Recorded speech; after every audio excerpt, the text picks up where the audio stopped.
Hi collective, welcome back to my channel. I am the Nosy Witch and this is my channel, Nosy Witch Tarot. Now if you're new here, just a little bit of a heads up, my readings do tend to be fairly long, they tend to be deep dives.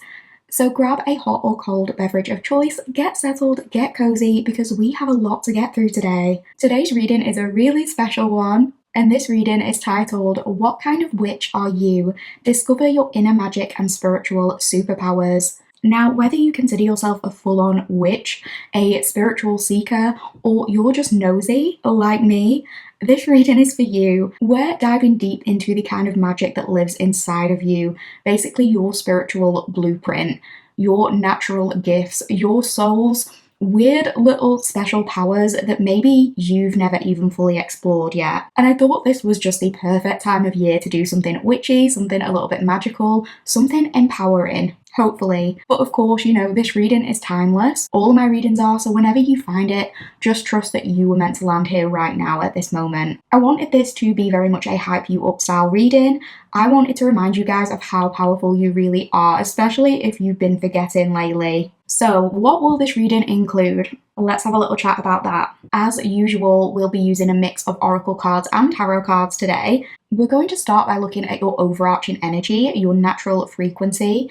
That will give us a clear picture of your core spiritual gifts and magical potential. Then we'll dive into what kind of witch or magical being you might be, whether that's fire-coded, water-based, dream-led, ancestral, lunar, solar, or just something totally unexpected. We're going to talk about what kind of magic you are naturally good at, what kind of practices or paths you might be drawn to. We will give a few examples of those. We're going to discuss what kind of gifts you might have had since birth, and what you're here to transmute, heal, and embody. We're even going to mention what kind of witch archetypes you might resonate with the most. There will be confirmations too, astrological confirmations, energetic confirmations, or just weirdly specific call-outs that let you know, like, oh yeah, this is my pile. Now, you do not have to be a practitioner of any kind to get something from this reading. You don't have to identify with the label of witch, you don't need to call yourself that. You don't even have to believe in spell jars, moon water, deities, or divination. The only thing that you really need to understand is that you are the magic. Even if you never light a single candle or pull a single tarot card, your energy, your voice, your instincts, that is the power source. So whether you're already there in the kitchen mixing potions and casting spells, or you're just curious to see what your soul's magic might be, on a human level, you are very welcome here. As I always say, this is a collective reading. Take what resonates and leave what doesn't. As I always say, it's a free reading on the internet and I'm not holding you hostage here. You will know if a pile is for you. You will feel it in your gut, in your chest, in your energy. Some of the messages might feel like confirmation for things you're already doing. Other things might be totally new. But if it sparks curiosity or it feels aligned, that is a clue that you have chosen the right pile. Like I say, even if you've never practiced magic before, these are the kinds of things you would be naturally good at simply because they're in you and you possess that power. So timestamps will be listed in the pinned comment and the description box below. Feel free to skip straight to your pile if you're confident you have picked the right one. There are 5 piles to choose from today, each with their own tarot deck and sticker. You will be choosing from these cute little frog stickers today, which I thought were a little bit witchy, and I've tried to pick my most witchy decks. So go with the one that lights up for you, trust your intuition. With that said, let's introduce the piles today. So over here we have pile 1 with the Cozy Witch Tarot and the frog in a wizard hat. Here we have pile 2 with the Modern Witch Tarot and the frog with a bow. Here we have pile 3 with the Wild Unknown Tarot and the frog in a cowboy hat. Here we have pile 4 with the Everyday Witch Tarot and the fairy frog.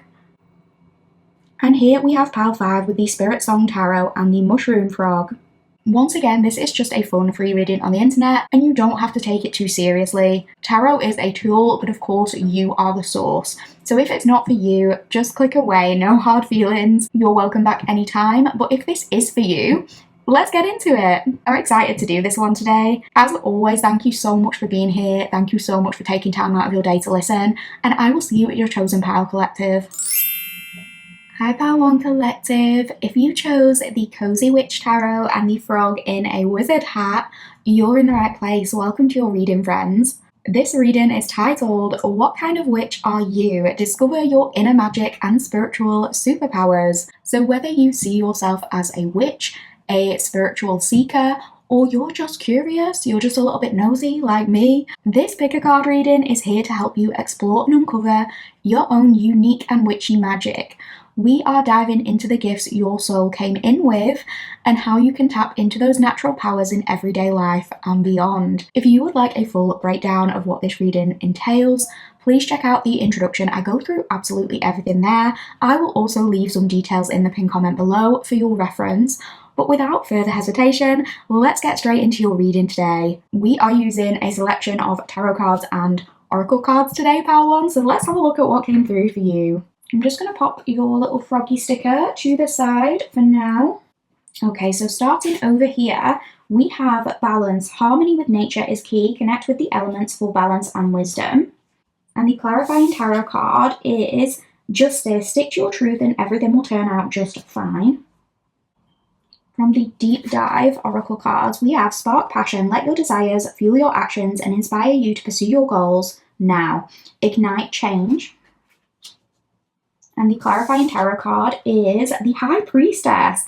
That is so cool, Pile 1. When in doubt, your first gut feeling can always be trusted. Interesting. I love these Cozy Witch tarot cards, by the way. I think they are so beautiful. I love Amanda Lovelace's style. I love all the cute little animals as well. That could be a confirmation for you already, Pile 1. Maybe we have some animal lovers in this pile. Maybe you guys have a particular familiar if you are witchy. Okay, our next oracle card is Bearer of Love, Compassion and Kindness. And the clarifier for that card is the Two of Pentacles. When life gets chaotic, find a way to get grounded and balanced. And the Two of Pentacles came up in reverse. What does her shirt say? There's animals on this one as well. Oh, her shirt says secretly a Selkie. I love that. So Selkies could be some kind of confirmation for you. So that one came up in reverse. That is interesting. We will talk about that. Next oracle card is Healthy Boundaries. And the clarifying tarot card is the Seven of Swords. Are your actions really as selfless as you think? And that's coming up in reverse as well. That is interesting, showing up with the Healthy Boundaries card. We will have a chat about that, Pile 1. Your next oracle card is Transformation. And the clarifying tarot card is Eight of Swords. Stop overthinking and just do it. Maybe some of you need to hear that. And our final oracle card is Child Divine. Light attributes, innocence, purity, and redemption suggest a special connection with the divine. Shadow attribute, an inability to defend oneself against negative forces. Very interesting. And the clarifying tarot card is the Seven of Pentacles. That's coming up in the upright. Nurture what you have and see how it grows and grows. Okay, so first of all, Pile 1. Let's start with some confirmations. This transformation card is immediately standing out to me, particularly this butterfly imagery. So for you guys, if you've recently noticed that there are a lot of butterflies around you, maybe more than usual, or you have had a butterfly land very close to you, especially on the back of your hand or your fingers, your fingertips, your nails, that's extra confirmation. This could actually be a sign from a guide. This could be a passed on loved one, or considering the theme of this reading today, perhaps even a witchy ancestor from your bloodline paying you a visit. So you might have noticed a lot more butterflies kind of circling you recently and you've thought like, what is with all these butterflies? That's them saying like, hey, I'm here. That's them alerting you to their presence, that they're with you. And right off the bat as well, what I want to say, Pile 1, is your guides really do not play about you. We'll come back to that. We will come back to that. But trust me, your spirit team is highly present and protective, especially right now at this moment. Now let's talk astrology for a second, as I often like to do in these readings. Transformation energy immediately makes me think of Scorpio or stronger 8th house placements. If that is you, hi, hello, twin. I see you from a fellow Scorpio sun with heavy 8th house energy. So that could be significant to you. I am also picking up on a lot of heavy earth energy, so Virgo, Taurus, Capricorn, maybe a little bit of Libra as well, thanks to the Justice card showing up. But do not worry if these signs don't match your chart. Honestly, I'm seeing all of the signs represented in your pile through the imagery. So that could even be a confirmation in and of itself. You might actually have a really interesting elemental balance in your chart. Perhaps you're someone who has a mix of all 4 of the elements, or you draw your power from all 4 elements, so earth, air, fire, and water. This elemental connection definitely seems like a big part of your power. You might find that your magic becomes stronger when you incorporate nature or that elemental energy into your practices. So the overarching vibe I'm getting from you guys in Pile 1, I'm getting very much like a green witch kind of vibe, or a Mother Earth sort of vibe. So some of you may identify as green witches or green seers, those who draw psychic insight and energetic power from the natural world.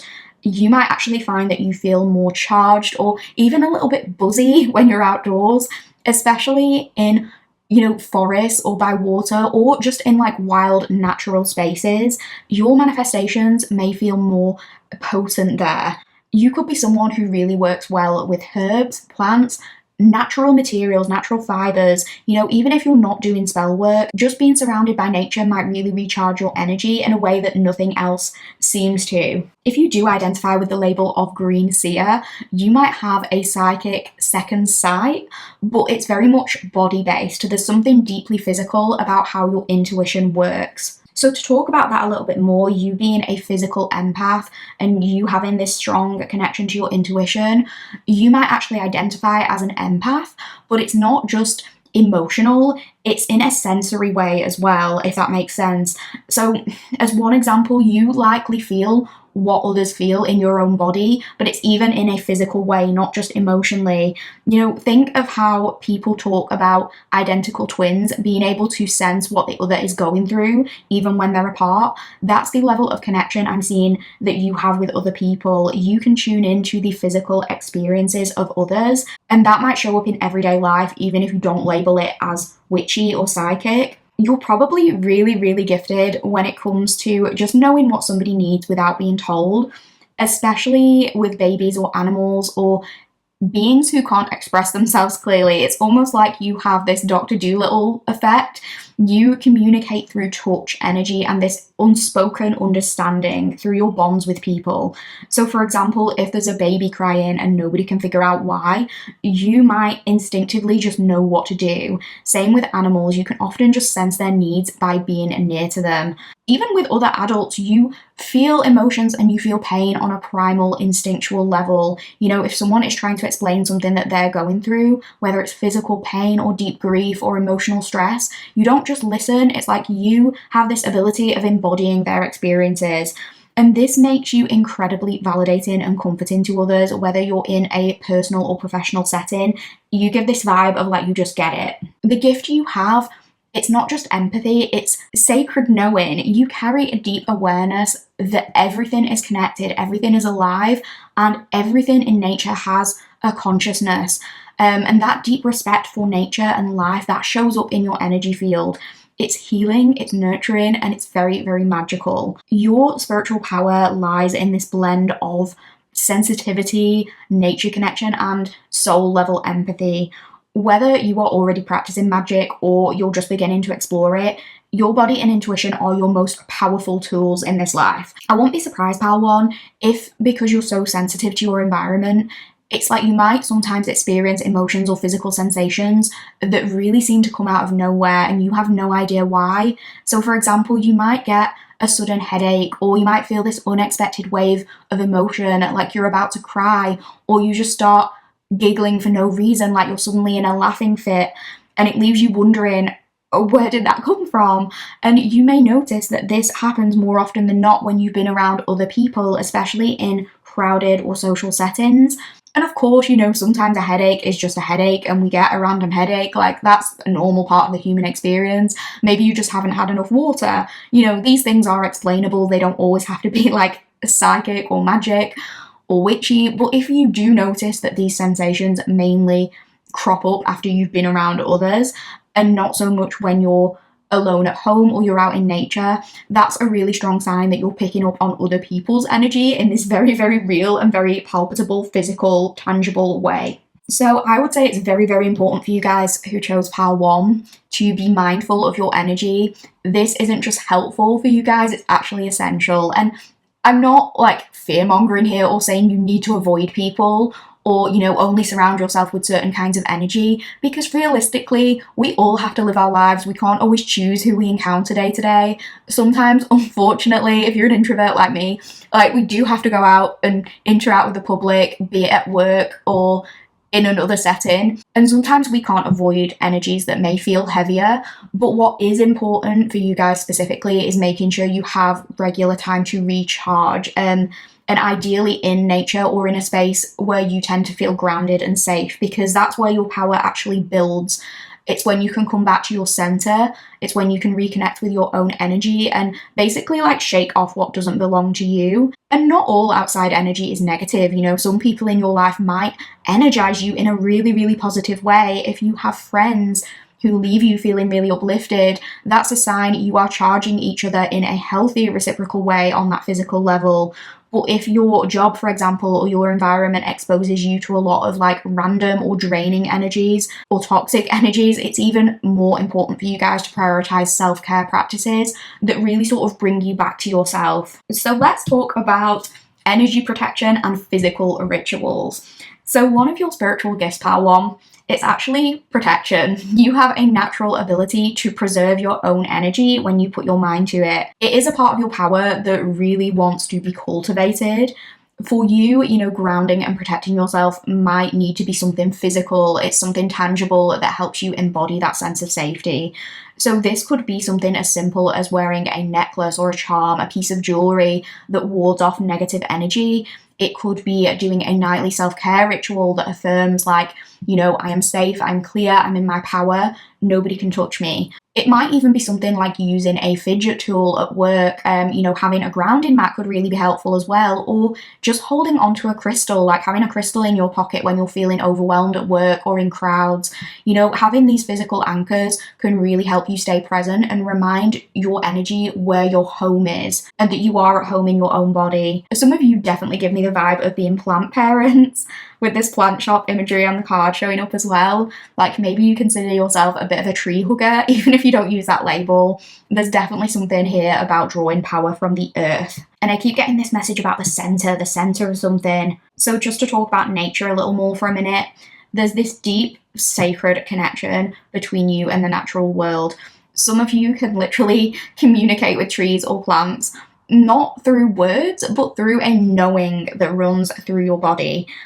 I'm actually seeing someone right now placing their palm on a tree and closing their eyes and being absolutely flooded with this sensation, like you are inside the tree almost, seeing its inner world, seeing everything up close, sensing its history and its life force. It's a bit like when TV shows depict psychic visions, but instead of seeing or watching a whole scene play out, it's almost like you're zooming in inside of whatever it is you're touching. Do you know when you watch medical shows and things like that, and it shows the camera go into someone's mouth and down their esophagus, like to the stomach? I know that isn't the nicest example, but that level of closeness, like that could be what you experience on a psychic level when you touch things. It's like you're sensing the essence of it, or you're viewing it under a microscope. It's very visceral, it's very detailed. That's how connected you are. It's like you can feel the heartbeat of nature, and beyond that, you also have this understanding that you are nature, you are one with nature, and because of that, you really do respect the earth, and you respect its cycles and all its living beings in this really grounded and intuitive way. And it's not just in nature either, like this ability could very well extend to objects or physical locations. You might pick something up and instantly just get a vibe from it. You might get a sudden download, a story, a memory, a sense of where it's been or who it belonged to. You could also be someone who walks into a room and you instantly feel the atmosphere shift. You know, if your friends, as one example, took you to a haunted hotel, I feel like you would be the one to say, like, yeah, we're not staying here. You feel the energy of spaces just as clearly as you feel people. Some of you may even collect natural or sacred items. These could be rocks, crystals, leaves, shells, and you might feel called to create an altar space at home for these items. Having something in your house that's like a physical place keeps coming through. That is very important for you. It's important for you guys to have this sanctuary where you can kind of recalibrate, you can harmonize and sort of tune back into your own frequency. I definitely see some of you guys finding a pretty rock out on your walk and you pick it up and you're like, yeah, you're coming home with me. Even if you're not super into crystals or spell work, you have this affinity for sacred natural objects and their energetic imprint, I guess. Yeah, part of your power lies in this deep respect for the elements, and because of that, it's like the elements trust you back. I'm hearing you're like a steward of the earth, someone who doesn't take more than what they need, someone who nurtures balance, and someone who knows how devastating it can be when things are thrown off. And because of this, there's kind of this elemental magic available to you. You may find that you can bend energy to your will when you're working in harmony with earth, air, fire, or water, because you're not trying to dominate them, you're working with them. Your magic flows from this place of deep integrity, and that's why it's so powerful. You definitely, like I said, carry this Mother Earthy type of vibe. You give the vibe of someone who's very nurturing and grounding and just wise. You might have been told you were like wise beyond your years. You tend to just, like we said, intuitively know what others need, and you very organically become a source of comfort and stability for those around you, kind of like a pillar of strength. But here's the thing, when people take too much from you or they take you for granted, the energy here shifts. You're kind and you're giving, yes, but when that balance is disrupted, there are repercussions. Your power is rooted in balance and respect and boundaries, and when you honor that, you are quite honestly unstoppable in terms of your power, Pal 1. But this very much reminds me of like how people treat Mother Earth. And some of you, Pal 1, you might feel a really strong sense of advocacy, especially for Mother Nature and for the Earth. You could be very eco-conscious, you could be involved in environmental causes, or simply it's like you have this deep drive to protect what's sacred, whether that's land or people or nature or truth.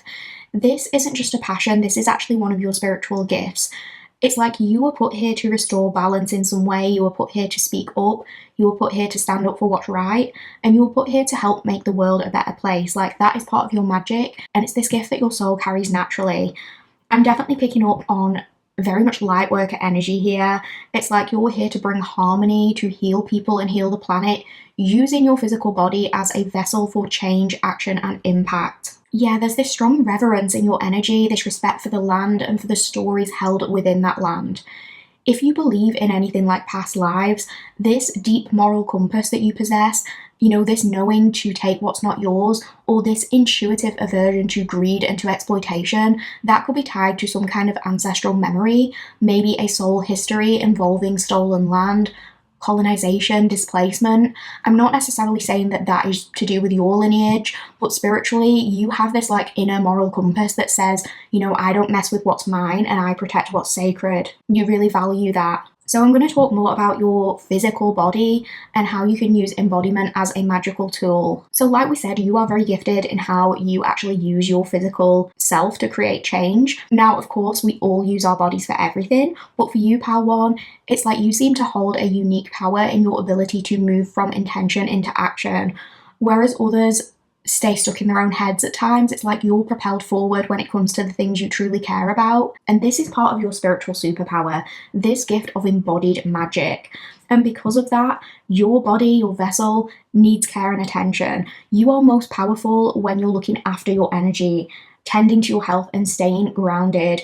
When you are burnt out, when you are overwhelmed, when you are giving your energy away to things that drain you rather than fulfill you, that's when your spiritual connection might feel a little bit more distant. And I want to emphasize, if you have ever lost touch with some of your practices, if you kind of go through ebbs and flows, you dip in and out of it, you don't always make it a priority, or sometimes you feel disconnected, that doesn't mean that you've lost your gift in any way. It just means you are a human. We all go through phases where we can't prioritize nature or ritual or magic because life is demanding and survival takes center stage, of course. But when your needs, physical, emotional, mental, spiritual, are being met in balance, that is when your power shines the brightest. I'm getting something about practical magic. You're very gifted when it comes to practical magic and everyday spell work. You could really like the film Practical Magic, but yeah, you are deeply gifted when it comes to that. The kind of magic that's lived and breathed in your everyday life. Some of you may be kitchen witches without even realizing it. Maybe you cook meals that are not only very well seasoned, and I just know your food tastes good, Pal 1, but the meals are also infused with intention. You could add a little bit of magic into a recipe and watch your manifestations unfold faster simply because you have poured that intention into it. Even something as simple as holding a glass of water and charging it with your intention, that is very powerful for you. Words spoken, affirmed over food, water, plants, these things hold your energy well, and they respond beautifully when you treat them as your allies in your practice. Some of you guys also have incredibly heightened sensory gifts. Some of you might have experienced things like sensory overwhelm from a young age, being very sensitive to smells, textures, sounds, tastes. But this sensitivity isn't just a little personality quirk, it's actually part of your magic. You might randomly get a taste or smell that seems kind of out of place, and later that day it leads you to something meaningful. So that is a psychic download coming through your physical senses. You might even notice you're incredibly sensitive to energetic shifts in rooms, objects, or environments, and that's because your body is an instrument for sensing truth, energy, and history. You sense the history behind everything. So in terms of like witchy archetypes and possible traditions you might be drawn to, some of you might be practicing these things already, but some of you these things maybe you've never explored, but they just sound interesting to you, or you would be good at them if you tried them. So some of you may feel drawn to psychometric magic, that is reading the history of objects through touch. I'm getting something about hedge witchery or folk magic. There's also something about Celtic traditions and woodland folklore. I'm also sensing a deep connection with fae energy or with nature spirits, or even the path of a druidess, a sacred guardian of the earth. Whether or not you have named your particular path or you don't yet have a path, there's this reoccurring theme. You are here to protect nature, you are here to advocate for fairness and to foster a more humane and compassionate and honest world. And with that said, compassion is absolutely one of your spiritual superpowers. Your love, your empathy, the way you feel everything so intensely, it is absolutely not a weakness, it is one of your biggest gifts. And if no one has told you this before, you really do make the world a better place simply by being here and spreading your light. And if you do resonate with that idea of being a light worker in any capacity, it doesn't have to be strictly like a spiritual path, but whatever it is you do, you make the world a better place. Just know that you're here to use your love. You know, that huge, soft, beating heart that you have, you use it to help and heal the world. But the key to that is, like, going back to the boundaries thing, and I don't want to keep harping on about it, but you know me, I love to yap, but it has to start with you. You've had to strengthen your boundaries, and for good reason. You know, with a heart that's this huge and a sensitivity that's this strong, the world can sometimes feel like a little bit too much. And I wouldn't be surprised if growing up at times you felt kind of isolated or misunderstood or even ostracized for feeling so deeply. Maybe at times you were told you were too sensitive, or maybe you simply felt out of tune or out of step with the world, like it didn't quite get you. Because when you're this connected to the world, when you can feel the weight of it like it's your own heartbeat, that's not easy to carry, and it can make it quite difficult to find your place. But I want you to know that there is a place for you. You do belong, and your gifts, your empathy, your connection, your magic are not only very real, but they're needed, Pal One. As deeply connected as you are to everything around you, to people, the earth, energy, you know, sometimes that closeness makes it hard to feel connected to who you are as an individual. It's like you're so intertwined with the world, always absorbing, always feeling, always so in tune, that it can be hard to tell where the world ends and you begin. And maybe for a long time you didn't even realize that was happening. It just felt like something was off, like you were constantly carrying emotions or these energies that weren't even really yours. This is such a huge and unique gift, but it can also feel isolating. I do understand that, Pal One. You've likely always been the one who could kind of understand everybody else, and you gave your compassion and your heart so freely, so naturally, but others didn't always know how to extend that same level of care back to you. But your sensitivity is not a weakness, even if it's felt that way at times. Maybe at times, again, you were told like you were just too much, that you had to toughen up, that you needed to get used to the real world. But let me tell you something, Pal One. We do not need more toughness and brutality in this world. I think we have enough of that. We need more lovers. We need more people with your energy, more healers. You are always more connected to the realness of this world than the people saying that to you. I just want you to know that, because you don't just know it, you feel it. You've always felt it. It's always been at the center of your being. You feel it in ways that other people don't, and that makes you more in touch with the real world than anyone. And right now, Pal One, I feel like you're stepping into a really powerful stage of your life. You've maybe started learning how to transmute that heaviness into something really productive and healing and creative. You might have found hobbies or outlets, practices, rituals, or movement that allows the energy of the world to flow through you instead of sort of staying stuck within you or defining you. And you know, even when life gets hard, even when the world does feel a little bit heavier, you still carry this really beautiful, childlike ability to see it with wonder. There's very much an innocence in the way you view the world, not because you're naive, you're absolutely not, but because your heart chooses to hope, to love, and to protect. And I keep getting this emphasis on the fact that you are nature. I keep getting that message, you are nature. There's a message here that you are at your most powerful when you treat your body, your temple, your vessel the same way you would treat Mother Earth itself, because you and Mother Earth kind of function in a similar way. I think we all do to an extent. Like, if you overgive, if others take from you without giving back, if you're constantly drained, like the Earth, you lose balance, you become depleted. And when that balance tips too far, just like nature, you can become ruthless in your boundaries. So part of your magic is about knowing when to say no, when to rest, when to stop being the savior, when to let go of people pleasing, so your power can return to its natural rhythm. When you're in balance, you are at your most witchy, your most connected, and your most transformational. And again, I just want to reiterate that you are protected, and not only are you protected, but you protect others. I see you doing a lot of cleansing work, things like salt circles, smoke cleansing, protection rituals, not just for yourself, but for others. Maybe you've prayed for somebody and watched their situation improve before your eyes, and that is not a coincidence. Your energy works because you're heavily and divinely protected, Pal One. Your guides are watching over you like a child they love deeply. That's not because you lack wisdom. In fact, you're showing up here as the high priestess, wise, ancient, powerful. But the thing is, they want you to experience life with childlike wonder. They want you to play. They want you to create. They want you to explore. They want to carry some of that weight for you, not to rob you of your autonomy, but to protect your light. Because you are needed elsewhere. You're not meant to get bogged down by draining energies or ultra harsh environments. You're meant to be a bridge between the human world and the natural world. You are meant to act as a translator of sorts. You're meant to be a healer and a guide. And, you know, if you're looking back at times in your life and you're thinking like, but what about the times I wasn't protected? What about the times nobody was there for me? Look again. And I don't say that to invalidate the things you've been through. There is probably, though, for you, Pal One, at least one moment where you escape something just in time. Even if you've experienced pain and you've been through bad things in your life, it's not to say that you're not allowed to feel like, oh, that was a shitty thing that happened. But I can guarantee that you will look back at other situations in your life, or even those same situations, and you will say, damn, that was actually a lucky break. Like, I got away just in time, or it could have been a lot worse. That is the thing you've said, it could have been a lot worse. Something was a close call. Something could have been worse, but wasn't.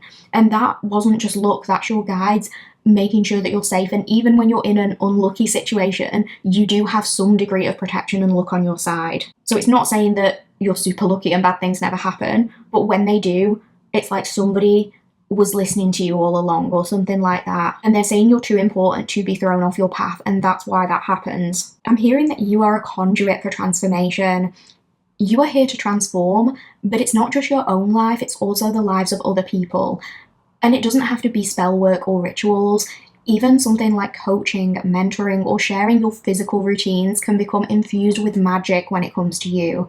So even as just one random example, even if you're not on a stereotypical spiritual path, let's say you are a fitness coach, the tips you share with your clients aren't just tips, they accelerate transformation in others because they carry your intention and your specific energy signature. Same goes for business, mindset, emotional healing. Anything you put your love into grows. You are a sacred amplifier in many ways.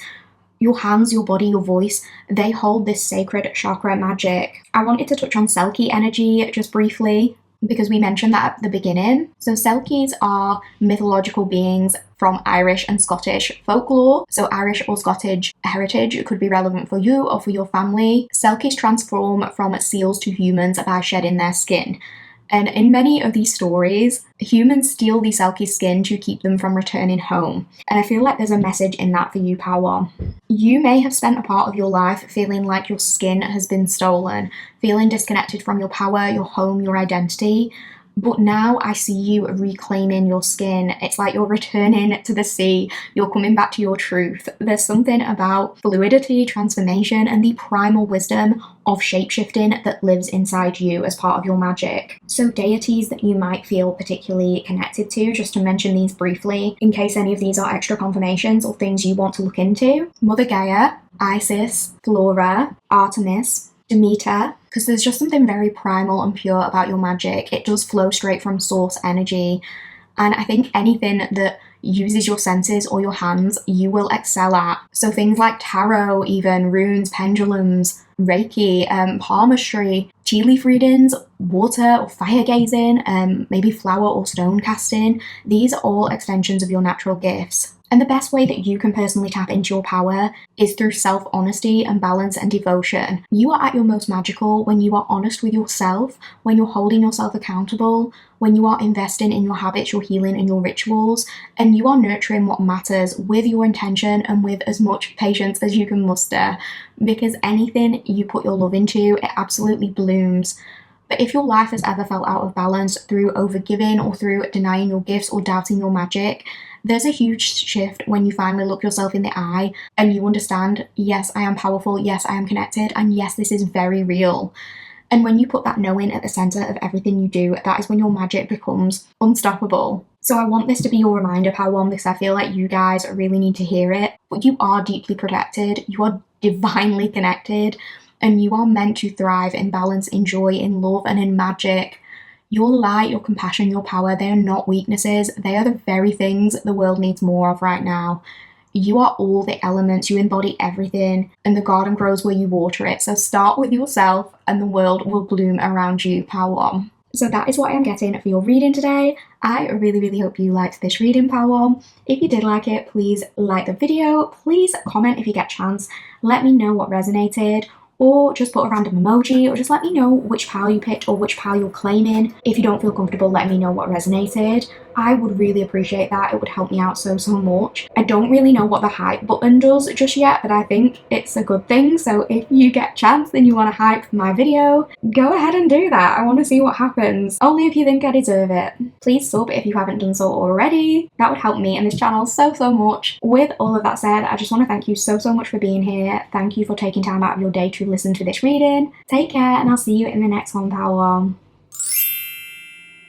Hi Frogtw Collective! If you chose the Modern Witch Tarot and you chose this beautiful frog in a bow sticker, you are in the correct place. Welcome to your reading, friends. This reading is titled, What Kind of Witch Are You?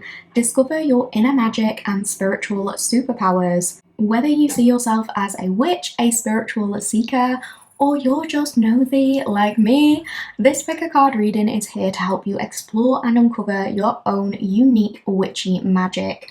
We're diving into the gifts your soul came in with and how you can tap into those natural powers in everyday life and beyond. If you'd like a full breakdown of everything this reading will entail, please check out my introduction and go through absolutely everything there. I will also leave some details in the pinned comment below for your reference. But without further hesitation, let's get straight into your reading today, Pal 2. We're going to be using a selection of tarot and oracle cards today, so let's take a look at what came through for you. I'm just going to pop your beautiful little frog to one side so we can look at these cards. Don't worry if not all of them are in frame at first.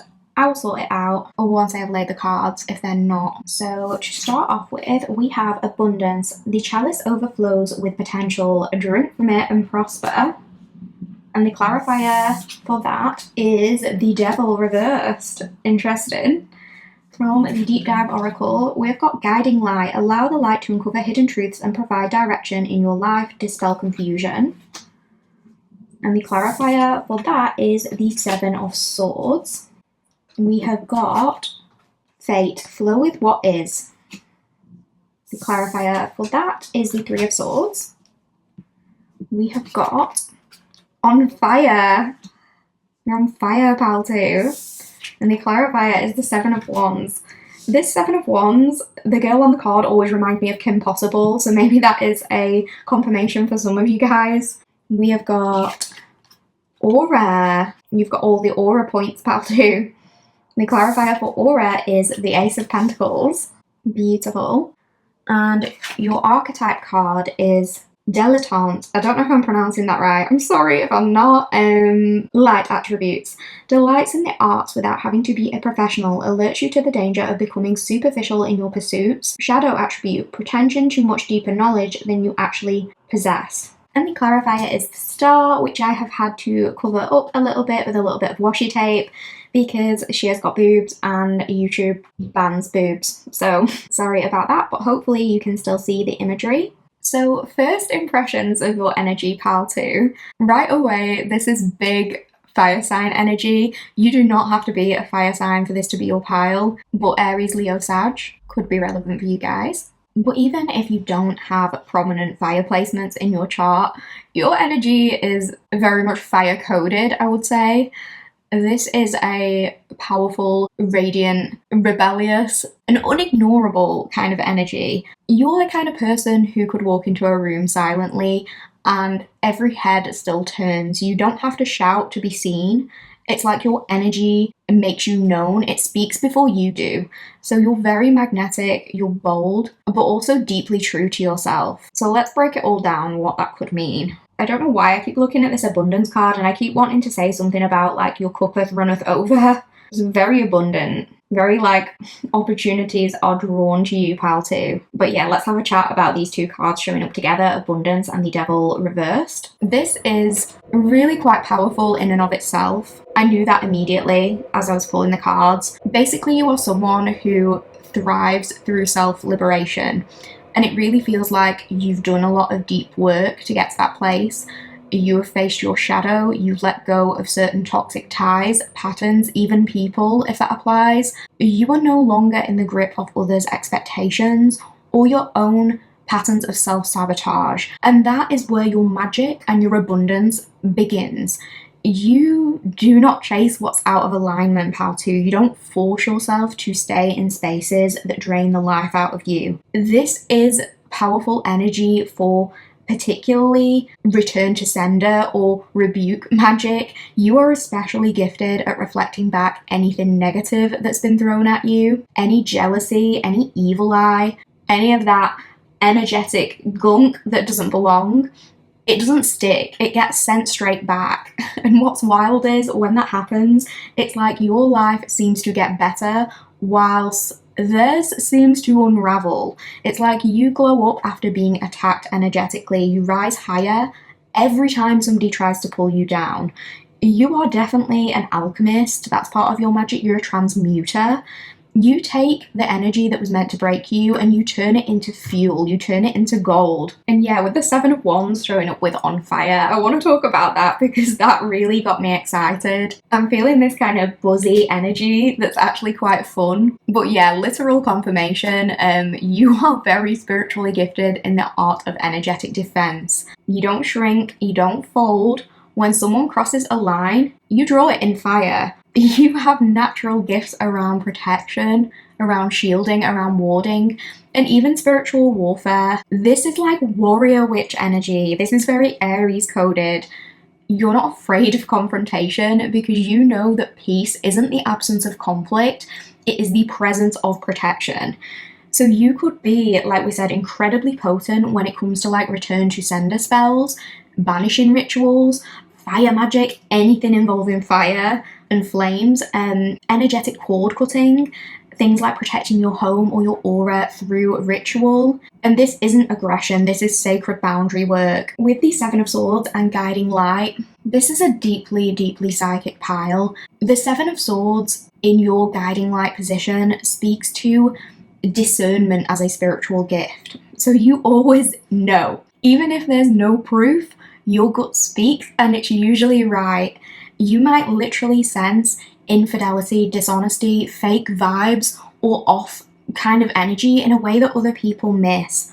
And the deeper truth is that that instinct has always been about survival. You learned to pick up on people's hidden motives because you had to. It's like your intuition became this survival instinct, and even when you were to ignore it, it's always there. But now it's like you're learning to trust it more fluidly because you've seen over and over that that sort of glow that you feel, that nudge or the red flag that flares up, it's always on point. Like, you're never wrong. You're never wrong about anything, pal 2, and I think you know that. You know, you may experience in day-to-day life, just to give a few examples to kind of put this into a tangible context, as I always like to do, you may experience this knowing as like feeling magnetically pulled towards a decision or a person. You might experience this as literally seeing a glow or a halo around people or opportunities, even through like screens. Like if you see a picture of somebody or a profile or something, you just know like, oh, it's that person, or I should click on this thing. It's like it lights up. You sense a subtle light or a subtle vibrating energy around the yes option. Like, this is the one, I found this person, or I found this thing. You could also experience having your body kind of lock up or go a bit cold when you're not meant to do something. And this, pal too, this is aura sensing at a really, really high level. You're not just reading vibes, you're reading light, frequency, and energetic timelines. And if you're worried about the fate card showing up with the Three of Swords, if any of you guys are familiar with the Three of Swords, which you probably are if you watch a lot of tarot, please do not worry. This card does not mean that you're fated for heartbreak. It means that heartbreak has been one of your greatest catalysts. You have lived through grief, you've lived through loss and betrayal, and maybe at times even something like self-abandonment. But the thing about you is, one of your spiritual superpowers is being able to alchemize pain into power. Your broken moments have always in the end made you braver and bolder and more assertive when it comes to getting what you want and what you need. And this makes you a very powerful channel for healing. You're not someone who offers fake positivity. You offer real hope because you've been through the tunnel of darkness and you've come out on the other side into the light. And you may channel some of this magic via the art of emotional content or storytelling. I can imagine people hanging on your every word. You might do it through music, art, or poetry, maybe supporting others through their heavy emotions, or speaking or performing from the soul. You are someone who shows others that transformation is very real and possible, even when you've been through the depths of despair. Another random confirmation, and I'm going to talk about this aura card in a minute because I think that is so exciting, but another random confirmation is if you see colours when people say words. So like somebody will say a word and in your brain there's a specific colour attached to that word and things like that. I can't remember what the scientific term for it is, but if you've always done that, that could be another confirmation that this is your pile. But yeah, I just want to say, like, your aura is so magnetic and you might literally be able to see or feel auras around others too. You've probably experienced seeing soft glowing outlines around people. Again, you know, knowing which path or which person to choose because it's lit up in some way. I find these synchronicities between these cards very interesting. Like even this Ace of Pentacles in this particular deck, it's got this glowing light around it, like this one, this is the one. You know it, you can feel it. And yeah, things like, again, picking up on the vibe or energy of someone just from a photo or a post, or even sensing cheating or danger or lies through an energetic signal. And it's not subtle, like your gifts are deeply somatic. You feel them in your body. You might feel cold when something's wrong. You might tingle when something's really right. You might feel your energy physically buzz around certain people or opportunities. You could also be really inspired by sunlight, heat, and weather. The sun might literally charge you up energetically. On sunny days, maybe your magic flows faster. Maybe when it's a little bit more gloomy, you retreat inwards to reflect or write. It's like you follow the light and your best decisions are always made by asking what lights you up. Now, with Dilettante and the Star, this is where your reading really sings because you are a multi-passionate, multi-talented witch, let me tell you that, pal too, and you're not meant to pick one thing and just stick to it forever. You're somebody who is here to explore. That is part of your magic. You're here to try. You're here to create. You're here to wander. And you're here to change lanes when your soul tells you to. This isn't a scattered energy. This is soulful. It's like you are deeply guided by what speaks to your spirit, not just what's popular or what's guaranteed to go viral. Because part of your magic, it's that you don't create for clout. You create from source. You don't chase trends, you chase truth. You don't force yourself to do what everybody else is doing, even if, you know, it would get more views, as just one example.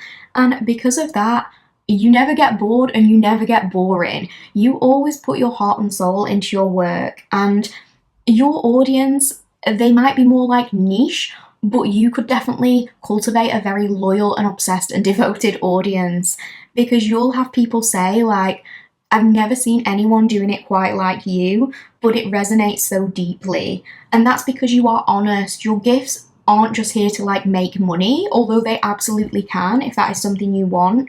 Your gifts are here to move to people. Your gifts are here to speak to someone's soul. You stand out because you're real, and that kind of energy, you just can't fake that. You are not a faker, you are not a poser, you are raw, you are real, you're primal, you're like straight from source. So if you identify with this concept of being this fire witch, some of your spiritual strengths and your magic might be to do with things that fire energies more naturally possess. So Aries, Leo, Sag. Aries makes me think of somebody who can cast very quick spells, like manifestations come in really quickly. Also somebody who isn't scared of initiating. There's something about being initiated into your power. It gives me a kind of warrior-like energy as well, channeling this fighting spirit.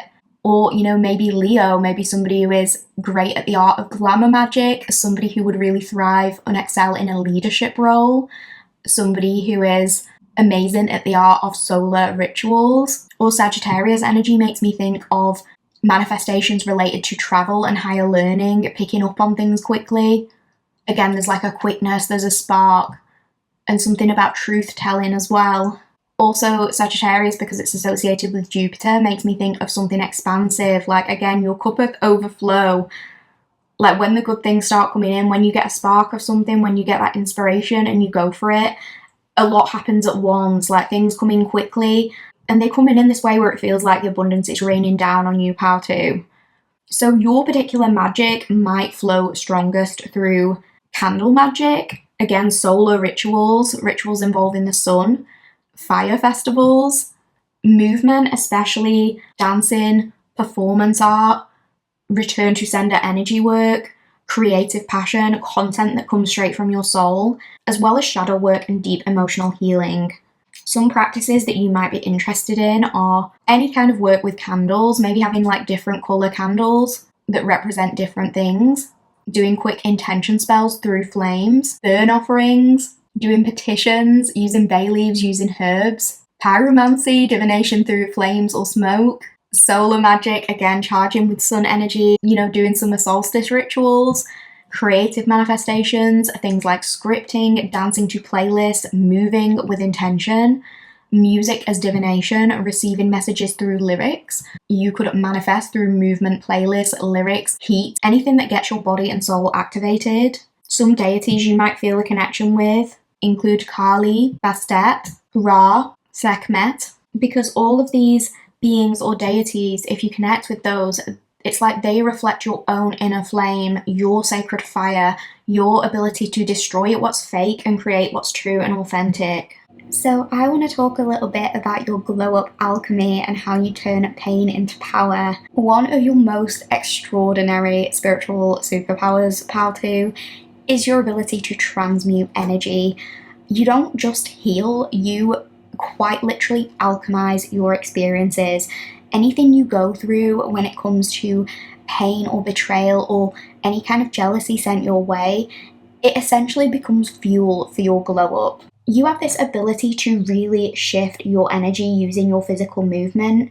There's something in your spirit that is so wild and just will not be tamed, that even when you're going through a hard time, that manages to shine through. Like, you never stay stagnant for long. You could be somebody who feels your feelings really deeply. Like, if something happens to you, I don't want to like minimize those experiences or say like, oh, well, you just get over it. Like, you could absolutely have those moments of hysterically crying and rotting in bed, but with you, Cowboy, that isn't going to last for long. Like, you might feel your feelings really intensely, you might get all of that emotion out, but essentially you can move on and glow up just as quick. Like, the turnaround time when it comes to you getting over things and like transmuting your pain, it's really, really fast. And it's like the magic that you possess, you are capable of doing things to sort of instantly shift your mood. You know, if you've ever been in a really, really awful mood, but then you get in the car and you hit play on your favourite playlist and you start singing and dancing to your favourite song, that's you essentially feeling some of this magic. That's feeling your own magic. It's you sort of firing yourself up,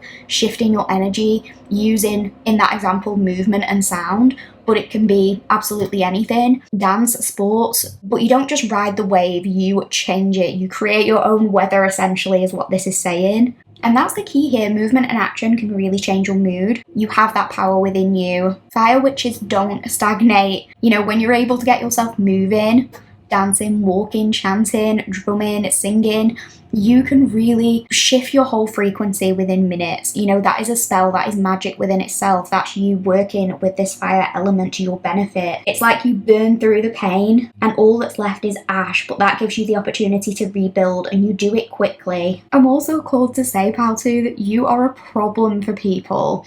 You are a problem in the best way. It's like everybody wants to feel the warmth of your fire, but not everyone can handle the heat.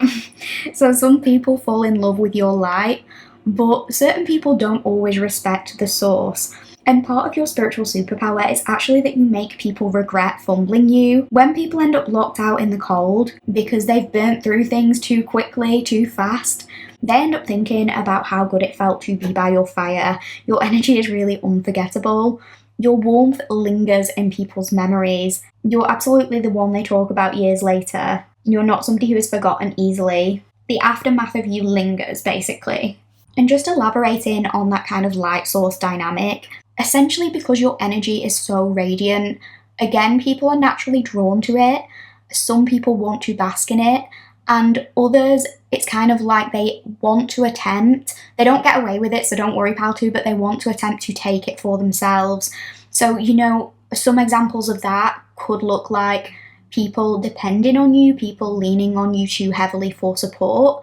It could look like friends or partners depending on your energy, but not really giving back in the same way. It could be colleagues trying to copy your style or your ideas or take credit for your work.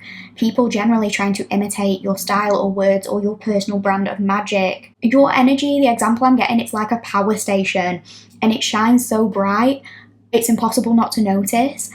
And for some people, it's like they want to plug into it, which, you know, is fine when it's consensual and reciprocal, right? Because we as, I guess, light workers, if you identify with that label, you don't have to, even if you don't identify with that. If you're just somebody who likes to spread light and love and you like to help people, of course we do like to share our light with other people because that is part of our purpose. That feels like what we're here for. You want to spread that warmth and that light around to the world. But there's a difference between your neighbour coming over and you giving them your Wi-Fi password versus them stealing your Wi-Fi without permission. Do you know what I mean? Or them like plugging their electric car into your port at your house without asking, and suddenly your electricity bill spikes and they don't offer to split it. I don't even know if that's how that works. I don't know anything about cars, especially electric cars. I have no idea. So it might be a random example, but that is the difference here. That's the line. And there's a difference between mutual exchange and energy siphoning, but some people might try to siphon your energy because it's so addictive. You're that light in the dark. You are that definition of like somebody who lights up a room. And I know we spoke about like you might be recharged by the sun, but even if you're somebody who doesn't like hot weather or summer isn't your favourite season, I definitely think you can benefit from just getting out in sunlight every day. Like even if it's autumn and it's cooler, having the sun on your face, getting that vitamin D, that can really benefit you guys. I also think like waking up with the sun for some of you, like getting up to see the sunrise, you could really be recharged by that. And yeah, going back to that return to sender thing, the good news is when people try to siphon your energy or when people have nefarious intentions, these intentions never stick to you. They always bounce back.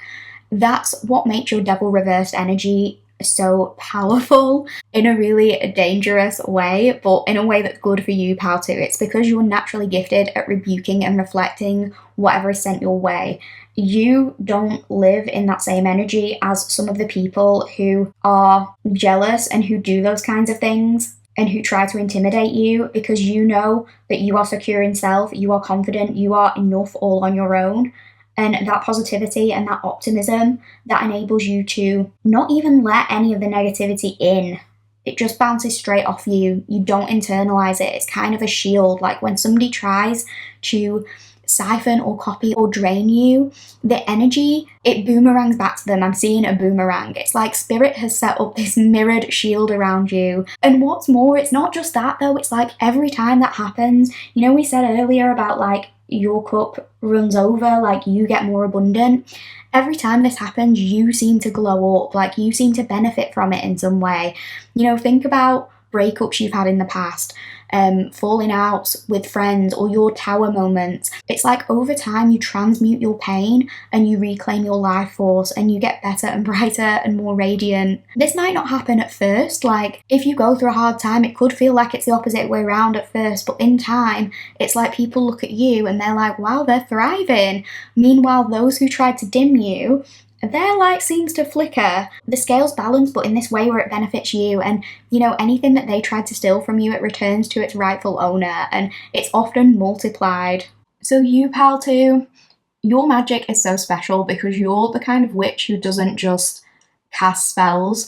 It's like you are the spell. You are the spell. Your life, your choices, your energy, it all sends these massive ripples into the world. You're someone who's not only intuitive, but very, very bold, very passionate, so powerful, and you are never meant to live small. So my advice to you will be to trust what lights you up, trust the yeses, trust the glow that you see around the right people and opportunities, and rebuke the things that don't feel good.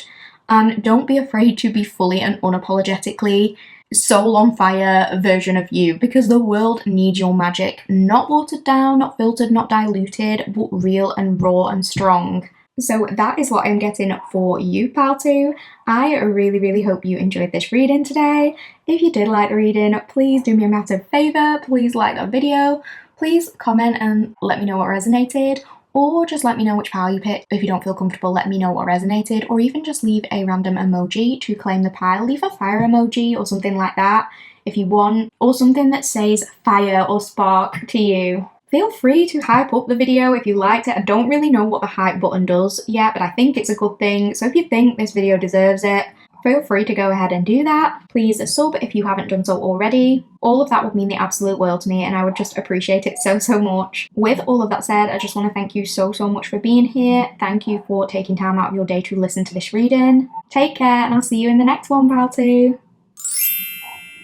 Hi, pal 3 collective. If you chose the Wild Unknown Tarot and the frog in the cowboy hat as your sticker, you are in the right place. Welcome to your reading, friends. This reading is titled, What Kind of Witch Are You? Discover your inner magic and spiritual superpowers. So whether you see yourself as a witch, a spiritual seeker, or you are just a little bit nosy like me, this pick a card reading is here to help you explore and uncover your own unique witchy magic. We're diving into the gifts your soul came in with and how you can tap into those natural powers in your everyday life and beyond. If you would like a full breakdown of absolutely everything this reading will entail, please check out my intro. I go through everything there. I will also leave some details in the pinned comment below for your reference. But without further hesitation, let's get straight into your reading today, pal 3. We are going to be using a selection of tarot and oracle cards today, so let's take a look at what came through for you. I'm just going to pop your little cowboy frog over here. So starting off, we have Eclipse. That's interesting because at the time of me uploading this, we have just gone through an eclipse, haven't we? Yes. Okay, so eclipses could be important. It says dance with your shadows, discover hidden aspects of yourself in the darkness. And the clarifying tarot card is the 5 of Pentacles. Okay, that's really interesting, showing up with the eclipse. From the Deep Dive Oracle, we have got electric ideas. Be open to sudden flashes of inspiration and act on them to find new paths. Creative surge. And the clarifier for that is the moon. Why am I not surprised that we got the moon? Are you surprised, pal 3? I don't think you are. This is very moon-like energy so far. We have got Night Wanderer, stand by your beliefs. Well, of course we got Night Wanderer with the moon. And the clarifier for Night Wanderer is the Mother of Cups. Okay, so Queen of Cups. Yeah. This is coming together very nicely. We have got Decluttering. And the clarifier for decluttering is the 8 of Swords reversed. We have got Fear. And the clarifier for fear is the Hierophant. That's very powerful. And for your archetype card, we've got Shapeshifter, light attributes, skill at navigating through different levels of consciousness, ability to see the potential in everything. Shadow attribute, projecting any image that serves your personal agenda in the moment. And the clarifier for shapeshifter is the Mother of Wands, so that's the Queen of Wands. That is so cool. That is so beautiful as well. I think this deck is gorgeous. There's just something very primal about it. So a couple of confirmations for you, pal 3. You might tend to find that you are a little bit nocturnal. Maybe your circadian rhythm works different to the rest of us. Well, I won't say the rest of us because I feel like a lot of people are similar to this. Like, I know I have a lot of friends who say they're night people rather than morning people, but it could be like you do your best work at night, or you find most of your inspiration at night. You get your best downloads then. It could be you stay up late a lot. Maybe when your alarm goes off in the morning, you feel like you could sleep for 8 more hours, but you can never get to sleep at night, like when you're actually supposed to sleep. I guess it depends on what you do. Maybe some of you work a night shift, in which case, I guess it doesn't matter. But yeah, it's like you suddenly come alive at night, and there is a connection to the nighttime generally. So just right off the bat, pal 3, you've got 2 queens showing up.